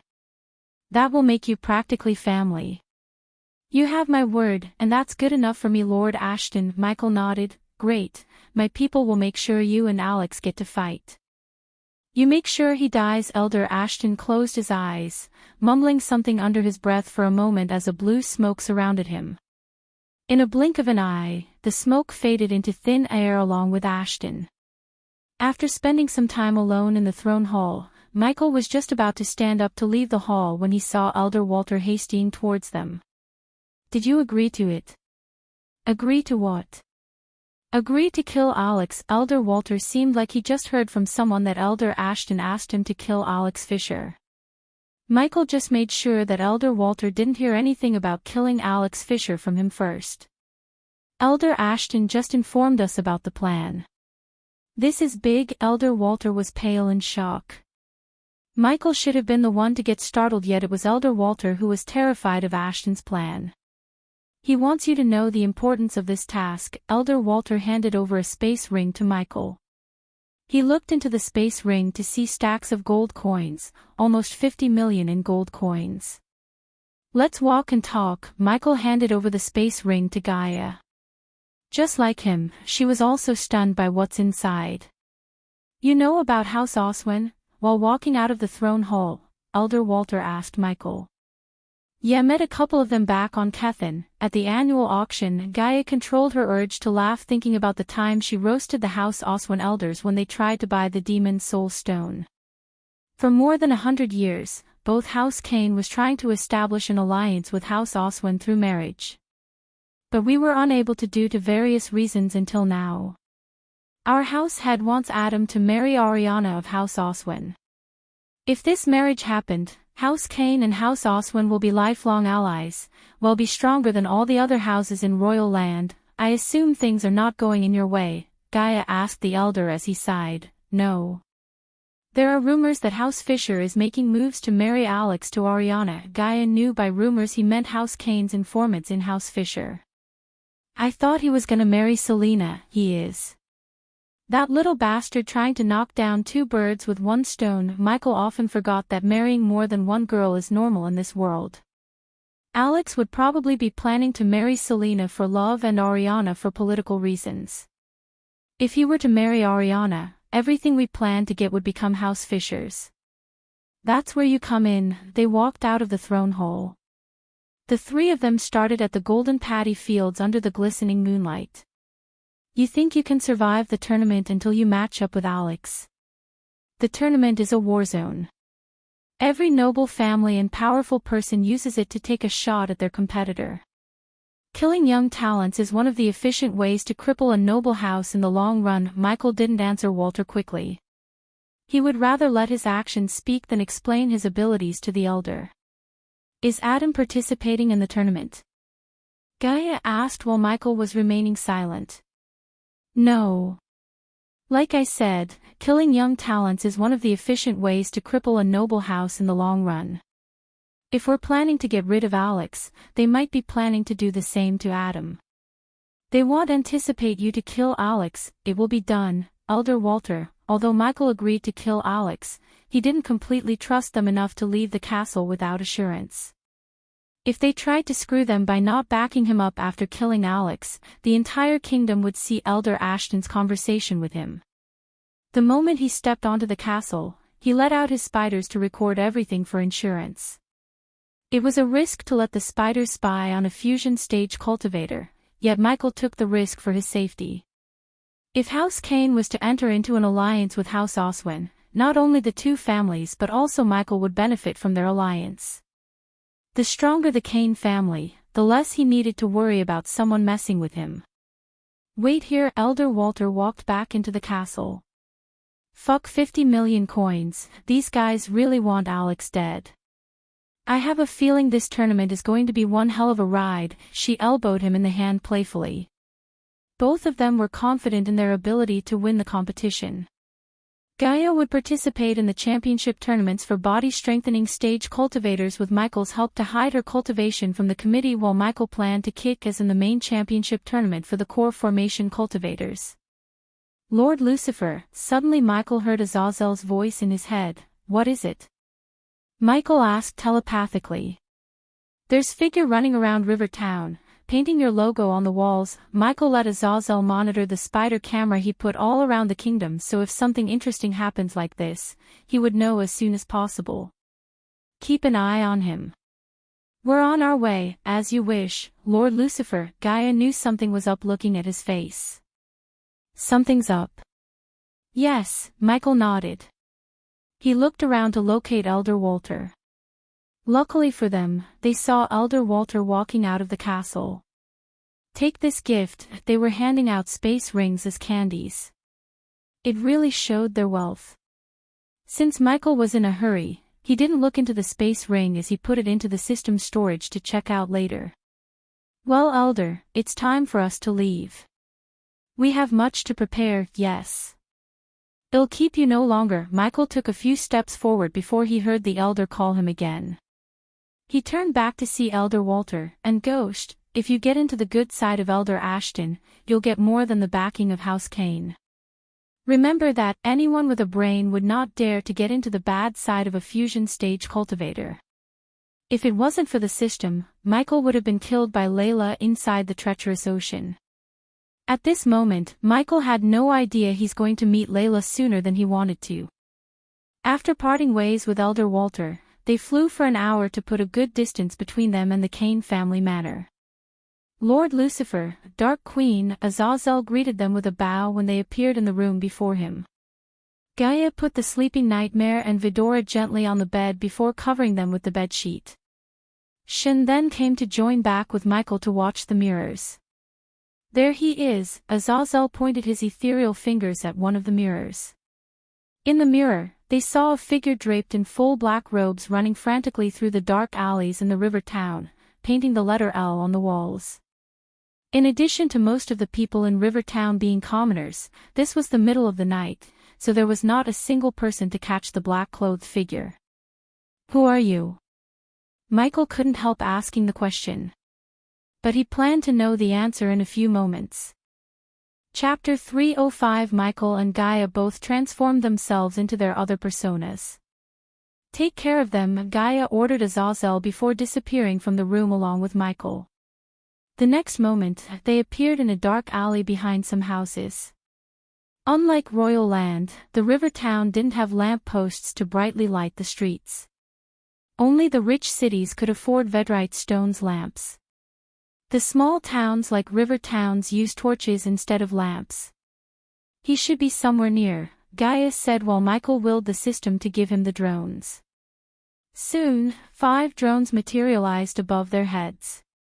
He sent the drones in all directions. After deploying the drones, both of them ascended to the sky. Although the roofs and buildings prevented them from clearly seeing the dark alleys, one of the drones picked a figure painting the wall. The figure gawked around to see if anyone's watching him.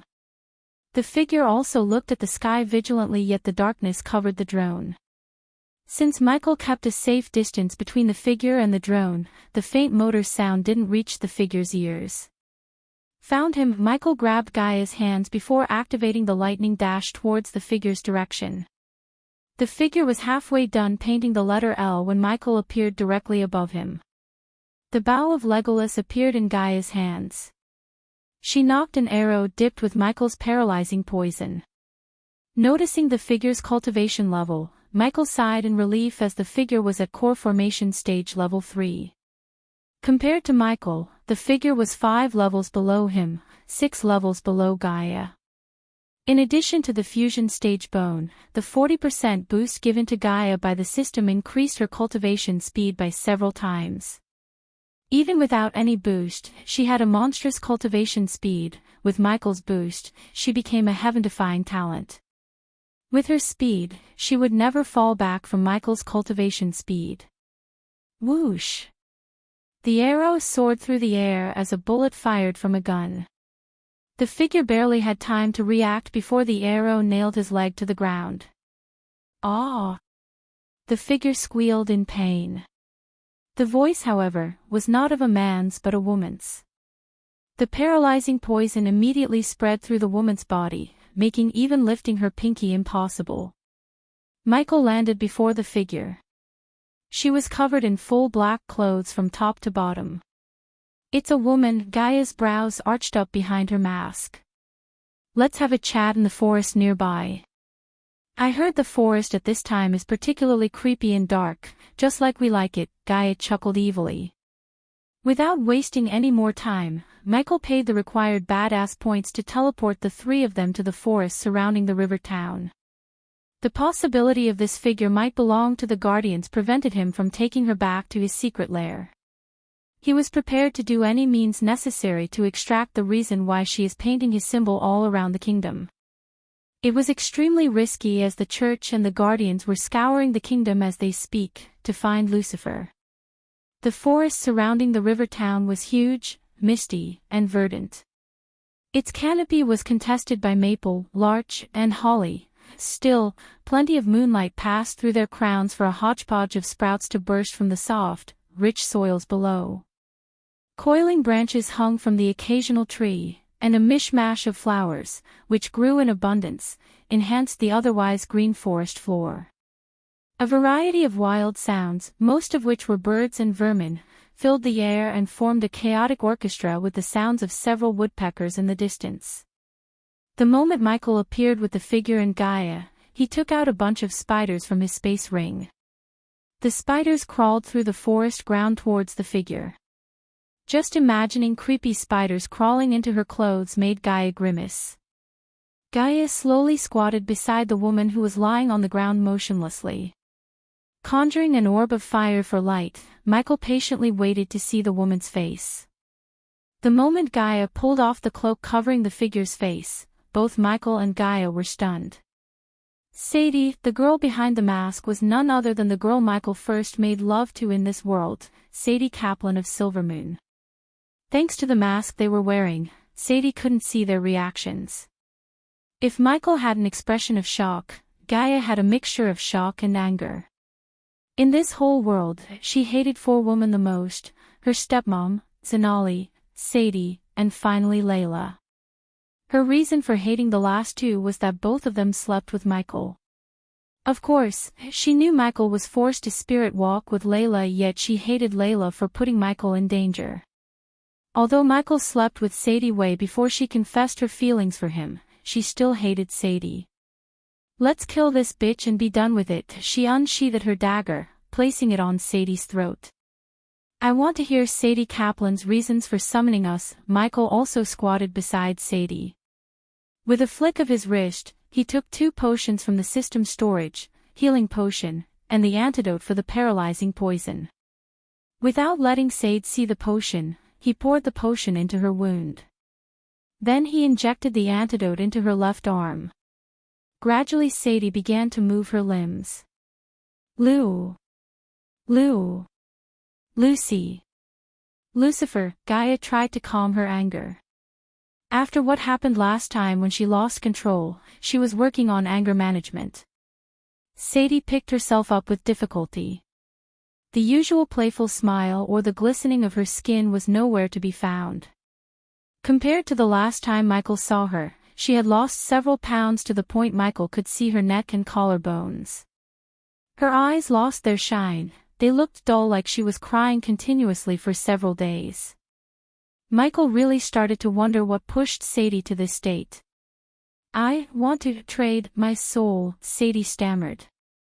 Her voice had a mixture of overwhelming sadness, anger, and fear. "Trade your soul? For what?" The concept of devil in this world didn't vary too much from the concept of devil in the earth. For instance, people in both worlds believed the devil would take a soul in return for one's desire. For my sisters, her eyes watered up. She went to her knees, begging Michael with her hands clenched against her chest. "What happened to your sisters?" Michael asked.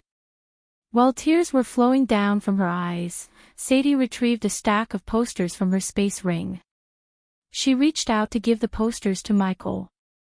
Gaia took the posters from her hand carefully. She could see a painting of a beautiful girl with her basic details like name, age, cultivation level, address, and last known location. Gaia flipped the poster stack to see another girl with all those details. Each poster had a face and detail of a young girl. Gaia handed over the posters to Michael as he did the same, going through all the posters one by one. It seemed all the girls were missing. There were at least 50 posters in the stack. "They are all missing. It's my fault, all of them gone, my fault." She fell belly flat to the ground. Her cry of sorrow seemed legitimate. Seeing her cry like this made even Gaia feel pity for her. Since Michael knew the Guardians acted as the major law organization, he asked the obvious question first, although he knew the answer. "If they are all missing, why didn't you go to the Guardians? And why isn't your Silvermoon looking into this?" asked Gaia. The Guardians humph, the sorrow in Sadie's eyes transformed into a fit of volcanic anger. Her eyes became eye-shot in a blink of an eye. "Tell us the full story," Michael asked. Although this was not a situation he should be happy for, his mind quickly formulated a plan to increase his power using this unfortunate situation. If he could somehow find the missing girls, he would be able to get Sadie to his side. In the future, when Sadie became the Silvermoon sect head, she would work for him. Thus, the Silvermoon would become another major power under him. While tears gushed out of the eyes like a flood out of the floodgates, she began to tell them the story of these missing girls. Sadie's story was simple, yet Michael could sense a tragedy in her story. The short version of the story was the Silvermoon used to send girls to noble parties, galas, and rich people gatherings to accompany rich noblemen.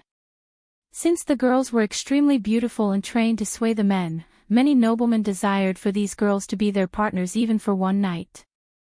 The Silvermoon girls would make these men happy while getting crucial information from them. Knowledge was power, and Silvermoon thrived on gathering knowledge. Noblemen asked, they Silvermoon sent girls, they came back with the information. That was the cycle until recently, when something began to change. The girls Sadie sent began to go missing. Since it was not unlikely for Silvermoon girls to run away, at first, Sadie thought they ran away. Soon afterward, more and more girls began to go missing, including little girls who didn't even come of age. Of course, the Silvermoon never sent little girls to the noblemen, yet they began to go missing while going to another city or traveling with their senior sisters. Michael dealt with human trafficking back on Earth, and this looked like one. As for Michael's question about going to Guardians, the answer was she went to Guardians, filed a complaint, and never heard from them again. No matter how many times she dropped by at the guild, they just gave her some half-assed answers. The sect was worse, according to Sadie, these girls just ran away. The sect was too busy with other things to go search for the girls. Out of desperation and guilt, she began to look for the person who said he came to punish the evildoers, Lucifer. Considering she investigated a few murders of Lucifer at the beginning, she knew about his signature. So she painted the symbol all around the kingdom to get his attention. Playing hero was not Michael's intention. If Sadie was not in the line to become the next head of Silvermoon, he would have dropped the posters in the hands of Noah, as he loved to be the Good Samaritan. Noah was competent, so Michael knew he would have eventually found these girls. However, Sadie was in line to be the next head, which made Michael take this task into his own hands. Chapter 306. After Sadie finished her story, Michael and Gaia walked several meters away from her. If she's telling the truth, we can make her our subordinate and control the Silvermoon in the future, Michael told her. What if she's lying? What if this is a plot to catch us? Then kill her and send her body to whoever put her up to this task. He didn't feel like Sadie was lying. Nonetheless, if there's a tiny chance that Sadie was trying to play him, he would kill her in a heartbeat because he would go to any lengths to remain safe. Will you help me? When they returned, Sadie pleaded with them. System, scan her for any threats or tracking spells. Sadie saw Lucifer reaching his hand out towards her as warm bright light enveloped her for a couple of moments. At first, she thought he was taking her soul or something, yet even after the light disappeared, she felt nothing different in her mind or body except for the spiders crawling out from her clothes. The scan completed. You have nothing to worry about. Only after the system confirmed that she had nothing that could be used to track him or Abyssal, Michael made his next move. I can find the girls, but the price isn't your soul, the price is your undying loyalty. Regardless of Gaia's hate towards Sadie, she was mature enough to see the big picture. She also understood what happened between Ghost and Sadie was no one's fault but hers. If she confessed her feelings earlier to him, he wouldn't have slept with Sadie in the first place. As a girl, Gaia saw the hesitation in her eyes. To be honest, she was surprised. Sadie was ready to sell her soul in a heartbeat, yet she hesitated to sell her body. What? You want me to dash? No sexual things involved, as you might presume. When she hesitated, Gaia interrupted her. Horrible things happen to innocent people every day, Sadie. You're feeling what you're feeling because it happened to the people you care about. I'm not an angel who comes when you call and hold your hands through your problems. I'm Lucifer. When I come, the problem disappears. But there's a price for calling me. In your case, the price is your loyalty. Become a part of my army. With me standing behind you, you can make sure nothing like this ever happen again. She will swear her loyalty to us, Lucifer. She probably has realized we are a better justice system than the Guardian Guild. In their eyes, Silvermoon girls are just glorified harlots. No one will give a shit about them if they went missing or ended up dead, Gaia said, folding her arms. Are you willing to be my subordinate, Sadie Kaplan, and change how the world works, or remain as what you're now, a scared little girl no one will listen to? I'm willing to do whatever it takes, Lucifer, Lord Lucifer, Gaia reminded Sadie. Does the host wish to accept Maxine Kane as your subordinate? Yes, subordinate. Sadie Kaplan. Cultivation level, core formation stage level 3 race, human status, healthy loyalty towards the host, 15%. The loyalty level was understandable. He hadn't saved her sisters yet, so she had no reason to be loyal to him. At least the system accepted her as his subordinate. Good. Sadie saw the two of them walking towards her. She tried to stand up, but before she could move her body, the space around her distorted, making her close her eyes. When Sadie opened her eyes, she was standing on what seemed to be a throne hole. Great braziers half enclosing each of the 8 onyx columns lighted up every part of the throne hall, covering the hall in dancing shadows and a dark radiance. The relatively modest chandeliers were hanging from the slanted ceiling, dance in the flickering light, while paintings of Lucifer looked down upon the black floor of this extravagant hall. A dark gray rug ran down from the throne and split to encircle the entire hall, while swallowtail banners with embellished needlework drooped from the walls. Between each banner sits a small altar full of candles, many of which have been lit, in turn illuminating the throne. A throne of skull and bones sat at the end of the rug above an elevated stage. Beside the skull and bones throne, there was another identical throne, but it was smaller in size compared to the other. Azazel transformed the throne hall completely with the help of netherals. While Sadie, staring at the throne hall flabbergasted, both Michael and Gaia seated themselves on their thrones. "We should send our minions scouring the kingdom to find those girls," Gaia suggested. "I have a lead." Sadie swallowed her fear to speak to them. Michael saw Sadie holding a parchment in her hand. "Azazel." Sadie heard Lucifer call the name looking beside her. The very next moment, the parchment in her hands was pulled by an invisible force. The parchment floated towards Lucifer. When the parchment reached his hand, she saw a figure materialize in front of Lucifer and the Dark Queen. The ethereal figure looked like a butler. She had never seen ethereal figures before, she only heard of them in the books. Michael read the parchment with Gaia. He then took his gaze away from the parchment to look at her. "Minister Magnus?" Michael asked, expecting her to explain how she came to the conclusion that Minister Magnus had something to do with the girl's disappearance. Shiho, the first girl who went missing, attended Magnus' party before her disappearance. Hanako went missing after going to Magnus' cousin's annual gala. Most of the girls went missing after attending some kind of party organized by someone related to Magnus. He's the common factor in all of this. Sadie clenched her fist as her nails started to penetrate her soft palm. "Did you make any kind of move on Magnus to see if he really has something to do with the girls?" Hearing Gaia, Sadie shook her head. "He was recently promoted to take care of the military. He's using this as an excuse to avoid meeting people. That scumbag is pretending that he has a threat to his life. I couldn't get into or get him out of his manor. That shouldn't be a problem. No matter how protected he is, he wouldn't sleep with his guards around, since he needed to live stream killing criminals to boost his legend and earn badass points. He guessed he could start with Magnus." Gaia noticed Sadie open and close her mouth like she has something to say. "What is it?" "Spit it out." "Rumor is he's coming to the opening of Ghost's restaurant." Michael's brows arched up behind his mask.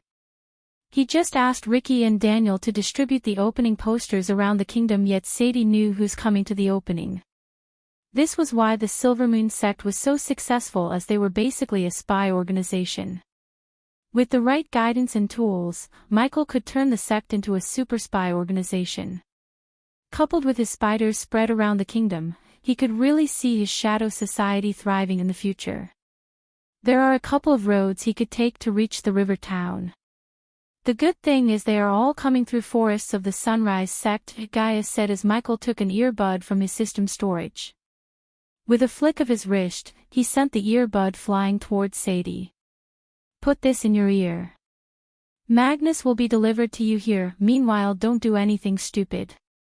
If whoever took the girls became suspicious, they might kill them all if they hadn't yet." Although Sadie knew the possibility of her sisters being dead, hearing Dark Queen say this stirred the bad feeling in her gut. Her eyes yet again watered up. "Arya." After a few minutes he called the name. Sadie saw a petite brown-haired girl walking through the door at the throne hall's east side.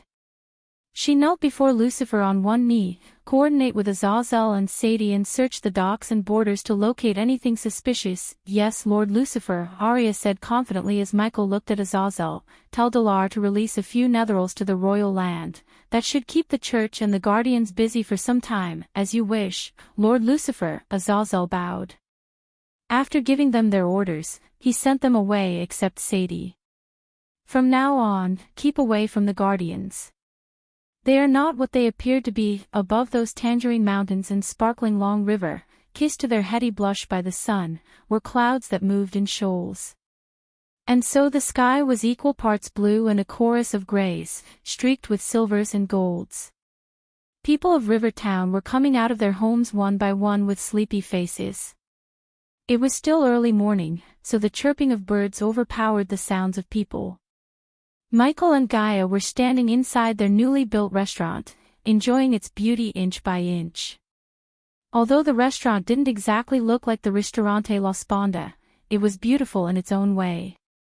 The river view outside the glass window added extra charm to the place. "Lord Fover has really outdone himself, Master Ghost." Gloria's eyes were full of excitement for the opening. She would have never thought her life would completely change the moment she met Ghost when he first arrived at River Town and stayed in Lucky Cat Tavern. She was not a mere waitress anymore, she was the manager of the most beautiful restaurant in the whole of Bradford or even in the kingdom. A few months ago, if anyone said she would earn 1,000 gold a month as salary, she would have told them they are crazy, but it became a reality thanks to Ghost. In a couple of months, she bought a new land to build a new home for her family, sent her siblings to the Sunrise sect, and saved gold coins for her marriage. Many of her friends were jealous of her for working for Ghost. "If he hadn't, I would have hanged that little bastard by his beard," Gaia said, making Gloria giggle. "In 3 days, we have several nobles and powerful people attending the opening. I want everything to be perfect, I won't let you down, Master Ghost." Gloria's voice contained a sliver of fear, but it was overshadowed by her confidence. "Good, we really need to come up with the name Ghost." Chapter 307. In the early morning, golden light dribbled over the land like syrup on oatmeal. The leaves shimmered like a mirror-flecked mosaic and the morning dew sparkled on the jade-green grass. Michael was standing on the tallest mountain peak of the Sunrise sect. He enjoyed the moment of peace and calm before the big day. "How do I look?" He heard Gaia's voice coming from behind. Without even turning back, he could sense her delight in her heart through her voice. Yesterday he realized why most men hesitate to go to clothing stores with women. He at least went to 12 clothing stores in Royal Land. She spent hours in each store. It took him less than an hour to buy 4 sets of clothes while she took an entire day to get 2. Before yesterday, Gaia never focused on menial things such as fancy clothes. However, yesterday she went all in. More than she liked shopping, she liked to chill out with Michael without worrying about their plans.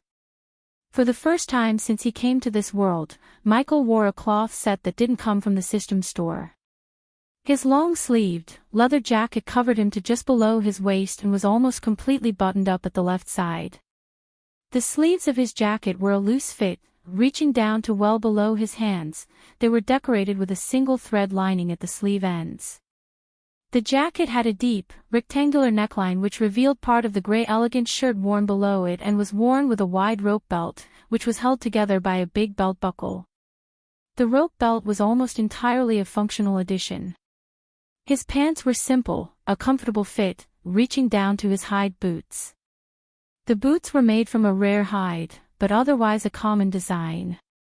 Except for the shirt, everything was black. His sculpted muscles made him extra handsome in the clothes. "Hello," she called again to get his attention. What happened yesterday kept bugging him. After she called him again, he finally turned back to be startled by her beauty. Her fancy dress flowed from top to bottom and had a draped neckline, which lightly revealed the modest dress worn below it. The exquisite, tightly tied fabric of her dress covers her stomach where the continuous flow was broken up by a light leather belt worn quite high around her waist. Below the leather belt, the dress opened up to the left, revealing the dress below.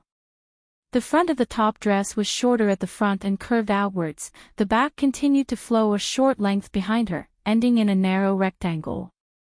Her sleeves were longer than her arms and a comfortable fit. Their flow was broken up above the elbow where they change color and where they're divided by dark, elegant bands. These were the same fabric and color used to outline the bottom and neckline of the dress. Just like Michael, she too chose to wear black. Although the dress was beautiful, it was the girl who was wearing the dress that elevated the beautiful dress to artistic. His occupied mind was completely blanked by her angelic beauty.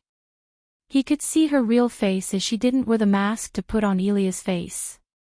Looking at her, he couldn't help wondering if the gods personally sculpted this beauty before sending her to this world. There were no fitting adjectives to describe her beauty in his mind. She squinted at him with one eye playfully. "It's natural to be speechless," she proudly said as Michael gently smiled, forgetting what was on his mind for a moment. "You look beautiful." Michael walked towards her before pulling her closer to him by her waist. "Scars are cool, human," she gently headbutted him. "We'll talk about that later. Now let's go open our restaurant." Both of them slowly ascended to the sky. The entire river town was in a festive mood. The streets were filled with people in colorful dresses, carrying name boards saying Ghost, Elia, and Sunrise Sect. The morning light didn't stop them from painting the sky with colorful fireworks. Children sitting on the shoulders of their father wore black dresses to look like ghosts. When Michael arrived at Rivertown, he saw lines of noble carriages coming towards the restaurant. Boom! Boom! Boom! The fireworks exploded in the sky above the restaurant. In addition to carriages, numerous Pegasus were flying from all directions towards the restaurant. The restaurant building was currently covered in a giant red cloth. Look over there. Hey, Ghost. Elia. Rivertown. Ghost, ghost, ghost. The moment they descended to the point, the people noticed, the cheers erupted like a bubbling volcano. The people cheered as loud as they could. Ding! Congratulations to the host for successfully being a badass. The reward is 1,000 badass points, ding. Congratulations to the host for successfully being a badass.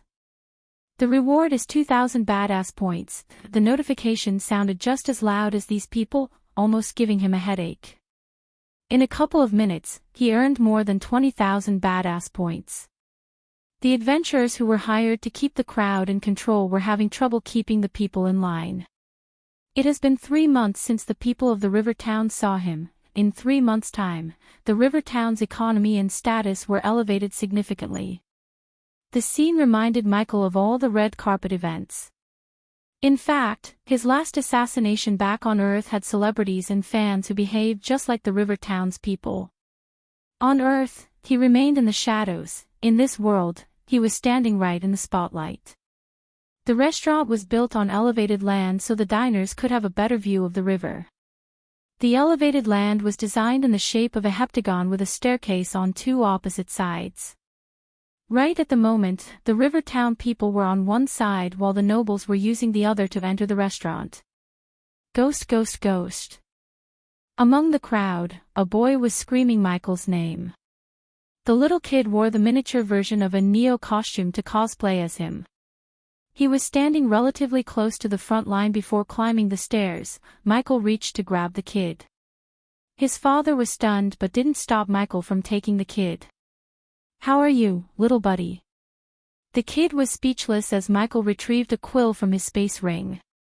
I want to be like you when I grow up, the kid said. Work hard, 'cause less trouble for your parents and you will be just like me, Michael said, signing his name on the kind's shirt in white considering the kid's clothes were black.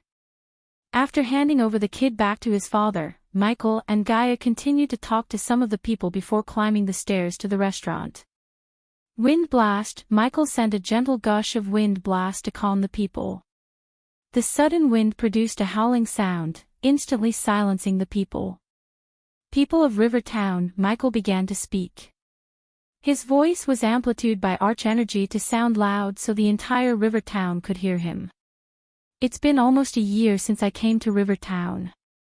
Although it's a short amount of time, I have nothing but great memories here. That was why I decided to open my first business in Rivertown. This is a starting point of Rivertown's glory as 20% of my restaurant's earnings will be used to develop Rivertown. The cheers erupted the moment they heard Michael donating 20% of the earnings to their town. The Sunrise sect will build new roads, bring more job opportunities through new business, cultivating the lands around the town so all the ingredients needed to run the restaurant will be cultivated and bought from Rivertown. The cheers kept erupting non-stop. The people became extremely excited and happy. Some of them even shed tears in overwhelming joy. I can list what we are planning for the Rivertown all day. But actions speak louder than words, so let the action begin. People welcome to the majestic Hades, as he said. Michael turned back, pointing his finger at the clothes. A bolt of lightning shot from his fingertip to light red clothes in the fire. He specially bought this cloth from the system store. The bright red flames burned as it looked like the building had a crown made of flames. The flames only lasted for a few moments before fading into nothingness, showing the name board and the restaurant building. The name The Majestic Hades was etched on the building's top with golden letters. Finally, after 6 months of building and preparing for the launch, they opened up the restaurant. Also, my dear people of the river town, you don't need to treat me like a celebrity. I don't want any fan clubs or this kind of parade for me every time I visit the town. Focus on your life, work hard, take care of the people around you. That will make me proud. Now carry on with your lives. As much as Michael loved to be the badass in the spotlight, he didn't want to be swarmed with crazy fans everywhere he goes. That would affect his productivity. Remaining in shadows would not work in his favor in this world because it wouldn't earn him as many badass points as he actually needs. However, becoming too famous at this point in his life wasn't his plan either. Expanding his power too quickly would draw out the attention of unnecessary foes. He had to make every single move with utmost caution to remain safe until he reached the point that no one could harm him. Special shout out to the wonderful people in my Discord server for helping me in naming the restaurant. Chapter 308. You're gonna get bored of these things sooner or later, Ghost, Elder Martin said, enjoying his baked silk fish. A 5-star chef could improve the taste of any food or drink, even alcohol, by 100%. In addition, food and drink made by them improved cultivation speed by 30% for the next week. Some dishes were even able to improve physical strength, defense, and concentration/focus by 5% for the next 24 hours. Of course, these were only some of the benefits in the long list. Effects or benefits varied from dish to dish. I assure you, Elder Martin, I won't get bored.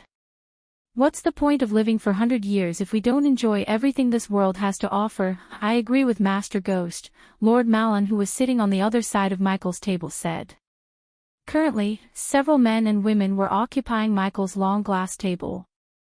There was Elder Martin from the Kane family, Lord Malin of Bradley, the elders of Sunrise sect except for Elder Sandra, who apparently hates gatherings, Reginald, Claire, Gaia, Olivia, and lastly, Ella, the new branch leader of Sunrise sect in Broad River, previously known as Broad River sect in Kingdom Kethan. She was eternally grateful for healing her burned skin and making her good and beautiful again. I'd choose this over dealing with inner family bitching. Lord Malin rolled his eyes, thinking about everything he had to deal with since becoming the family head. Welcome to the club, Lord Malin, Ella chuckled. You know we're here to help anytime you want, Ella, Claire said, taking a sip from her wine glass. Miss Elia, hey, race your seared moon boar. As they were speaking, a young waitress came carrying a smoking delicious dish. The entire restaurant was full and there were countless nobles waiting in line to get into the restaurant. The restaurant had 50 tables in different sizes. Almost 100 people could comfortably dine here. Regardless of the crowd, the waiters and waitresses trained by Gloria were doing a great job. All the 20 waiters and waitresses moved in perfect rhythm to keep the tables filled and diners happy. Gloria was training them for 3 months. Michael was thinking about raising Gloria's wage because of her talent. He never expected this kind of talent in managing a restaurant and training people from a girl who worked as a waitress in a small tavern. Cooking hundreds of dishes back to back didn't slow down Raylene even for a bit. With the tools, machines, and the help of a few sous chefs, Raylene kept pumping out delicious food as fast as the nobles finishing their meals, which was fast, extremely fast. How's preparing for the tournament going, Ghost? Has anyone else besides you two competing from your sect? Sect leader Claire. Even Ghost didn't know the answer to that question.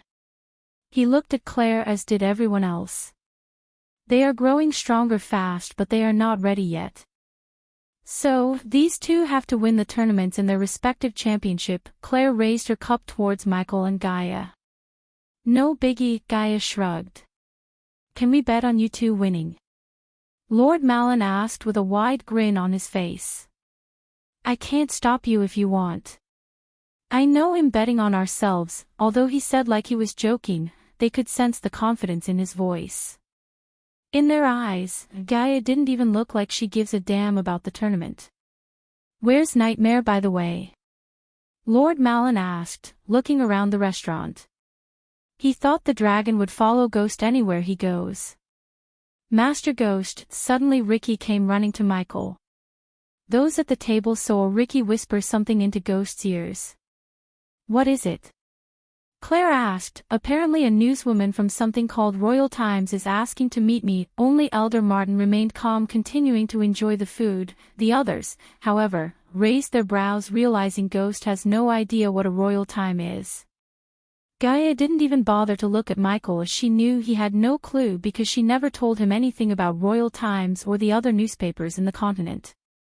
You seriously don't know anything about Royal Times? Lord Malin asked as Michael shook his head.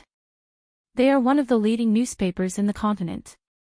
If you want to get famous overnight, they can get it done, Lord Malin said with a serious face. It's better you stay on their good side. There's a saying among big families, the newspapers are spells that do more damage than any spells. After seeing Elder Malin offering him a piece of advice, Michael nodded, deciding to meet this newspaper woman. I think you made it into the Elon Prodigy rankings, everyone agreed with Ella with a nod. Michael didn't need any explanations on the rankings because it was pretty obvious. When he was an assassin, the Dark World always used to bribe journalists to cover their tracks. The Dark World manipulated everything in the newspaper related to them. That was how they remained hidden for centuries. Therefore, Michael had little to no trust in these so-called newspapers to print the truth or the rankings precisely.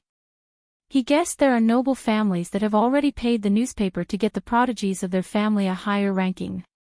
All right, that's my cue. Gaia stood up from the table with her plate.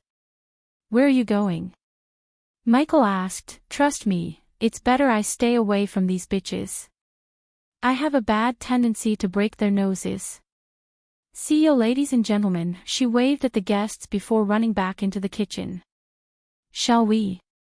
Claire gestured at Ella to leave the table, but Michael stopped them. No need for you guys to leave, she's gonna interview me, not you. Let me take care of this. Michael wanted the newspaper woman to see him with the people at this table, especially Elder Martin from Kane family. If she were to write he has a good relationship with the Kane family, it would pave the way for new opportunities with other noble families as well as keep the rogue and hostile cultivators away from him. Ricky, bring her to me. Michael wiped off the corners of his mouth with the white cloth. Winnie, Michael called out to the waiter who served his table. The guy was still flabbergasted at the fact Michael remembered his name from the start he met him. The other prodigies wouldn't even acknowledge the existence of waiters like Winnie, yet Michael treated each and every worker with the respect they deserve. Does Master Ghost need anything else? Glass of grape juice is enough for me. What about you, ladies and gentlemen? Bring that menu of yours, kid. Elder Martin didn't hold back filling his belly. Since everything was so delicious, everyone started to order food yet again while Michael was waiting for the newswoman. A few minutes after Ricky left the table, he brought a woman wearing a large hat to Michael. Standing 5'2" tall, this dark-skinned woman had a charismatic feel about her.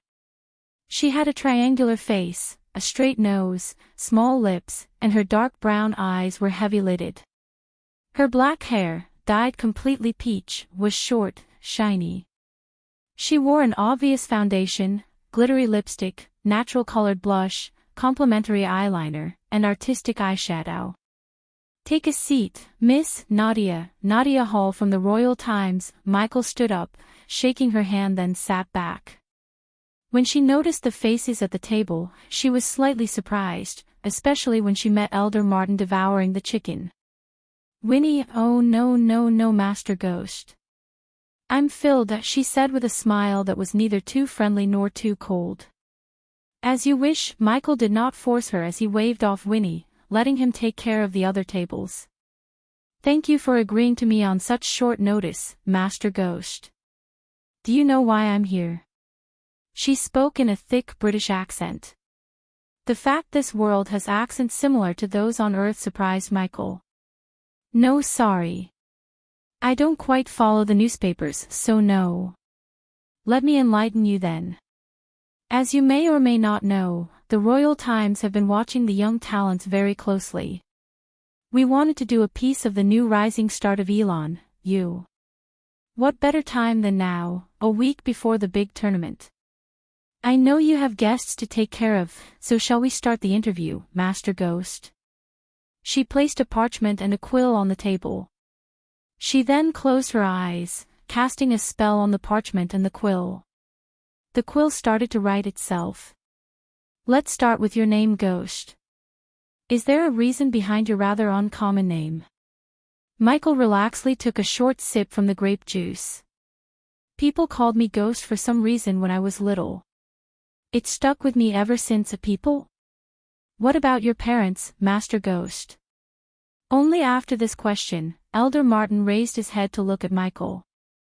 Everyone was interested in knowing the answer. I don't have any. I'm an orphan. Many people who heard Michael's answer were surprised. They never imagined an orphan reaching the stage where Ghost is. Hiding her surprise, Nadia moved on to her next question. It's difficult to make a name for oneself in the world of cultivation with a family backing you. So how did you reach this point without any family support? Hard work, he simply said. On Earth or on this world, Michael worked his ass off. He might have a system, but he needed to work mentally and physically to get to this point. Without hard work, no one could use the system to its full potential. Hard work. That's it. Hard work beats talent when talent doesn't work hard, Miss Hall. I had to pay in blood and sweat to get everything in my life. You're tuning into the Path of the True Immortal YouTube channel. Don't forget to subscribe and join us on this journey to catch the most captivating stories.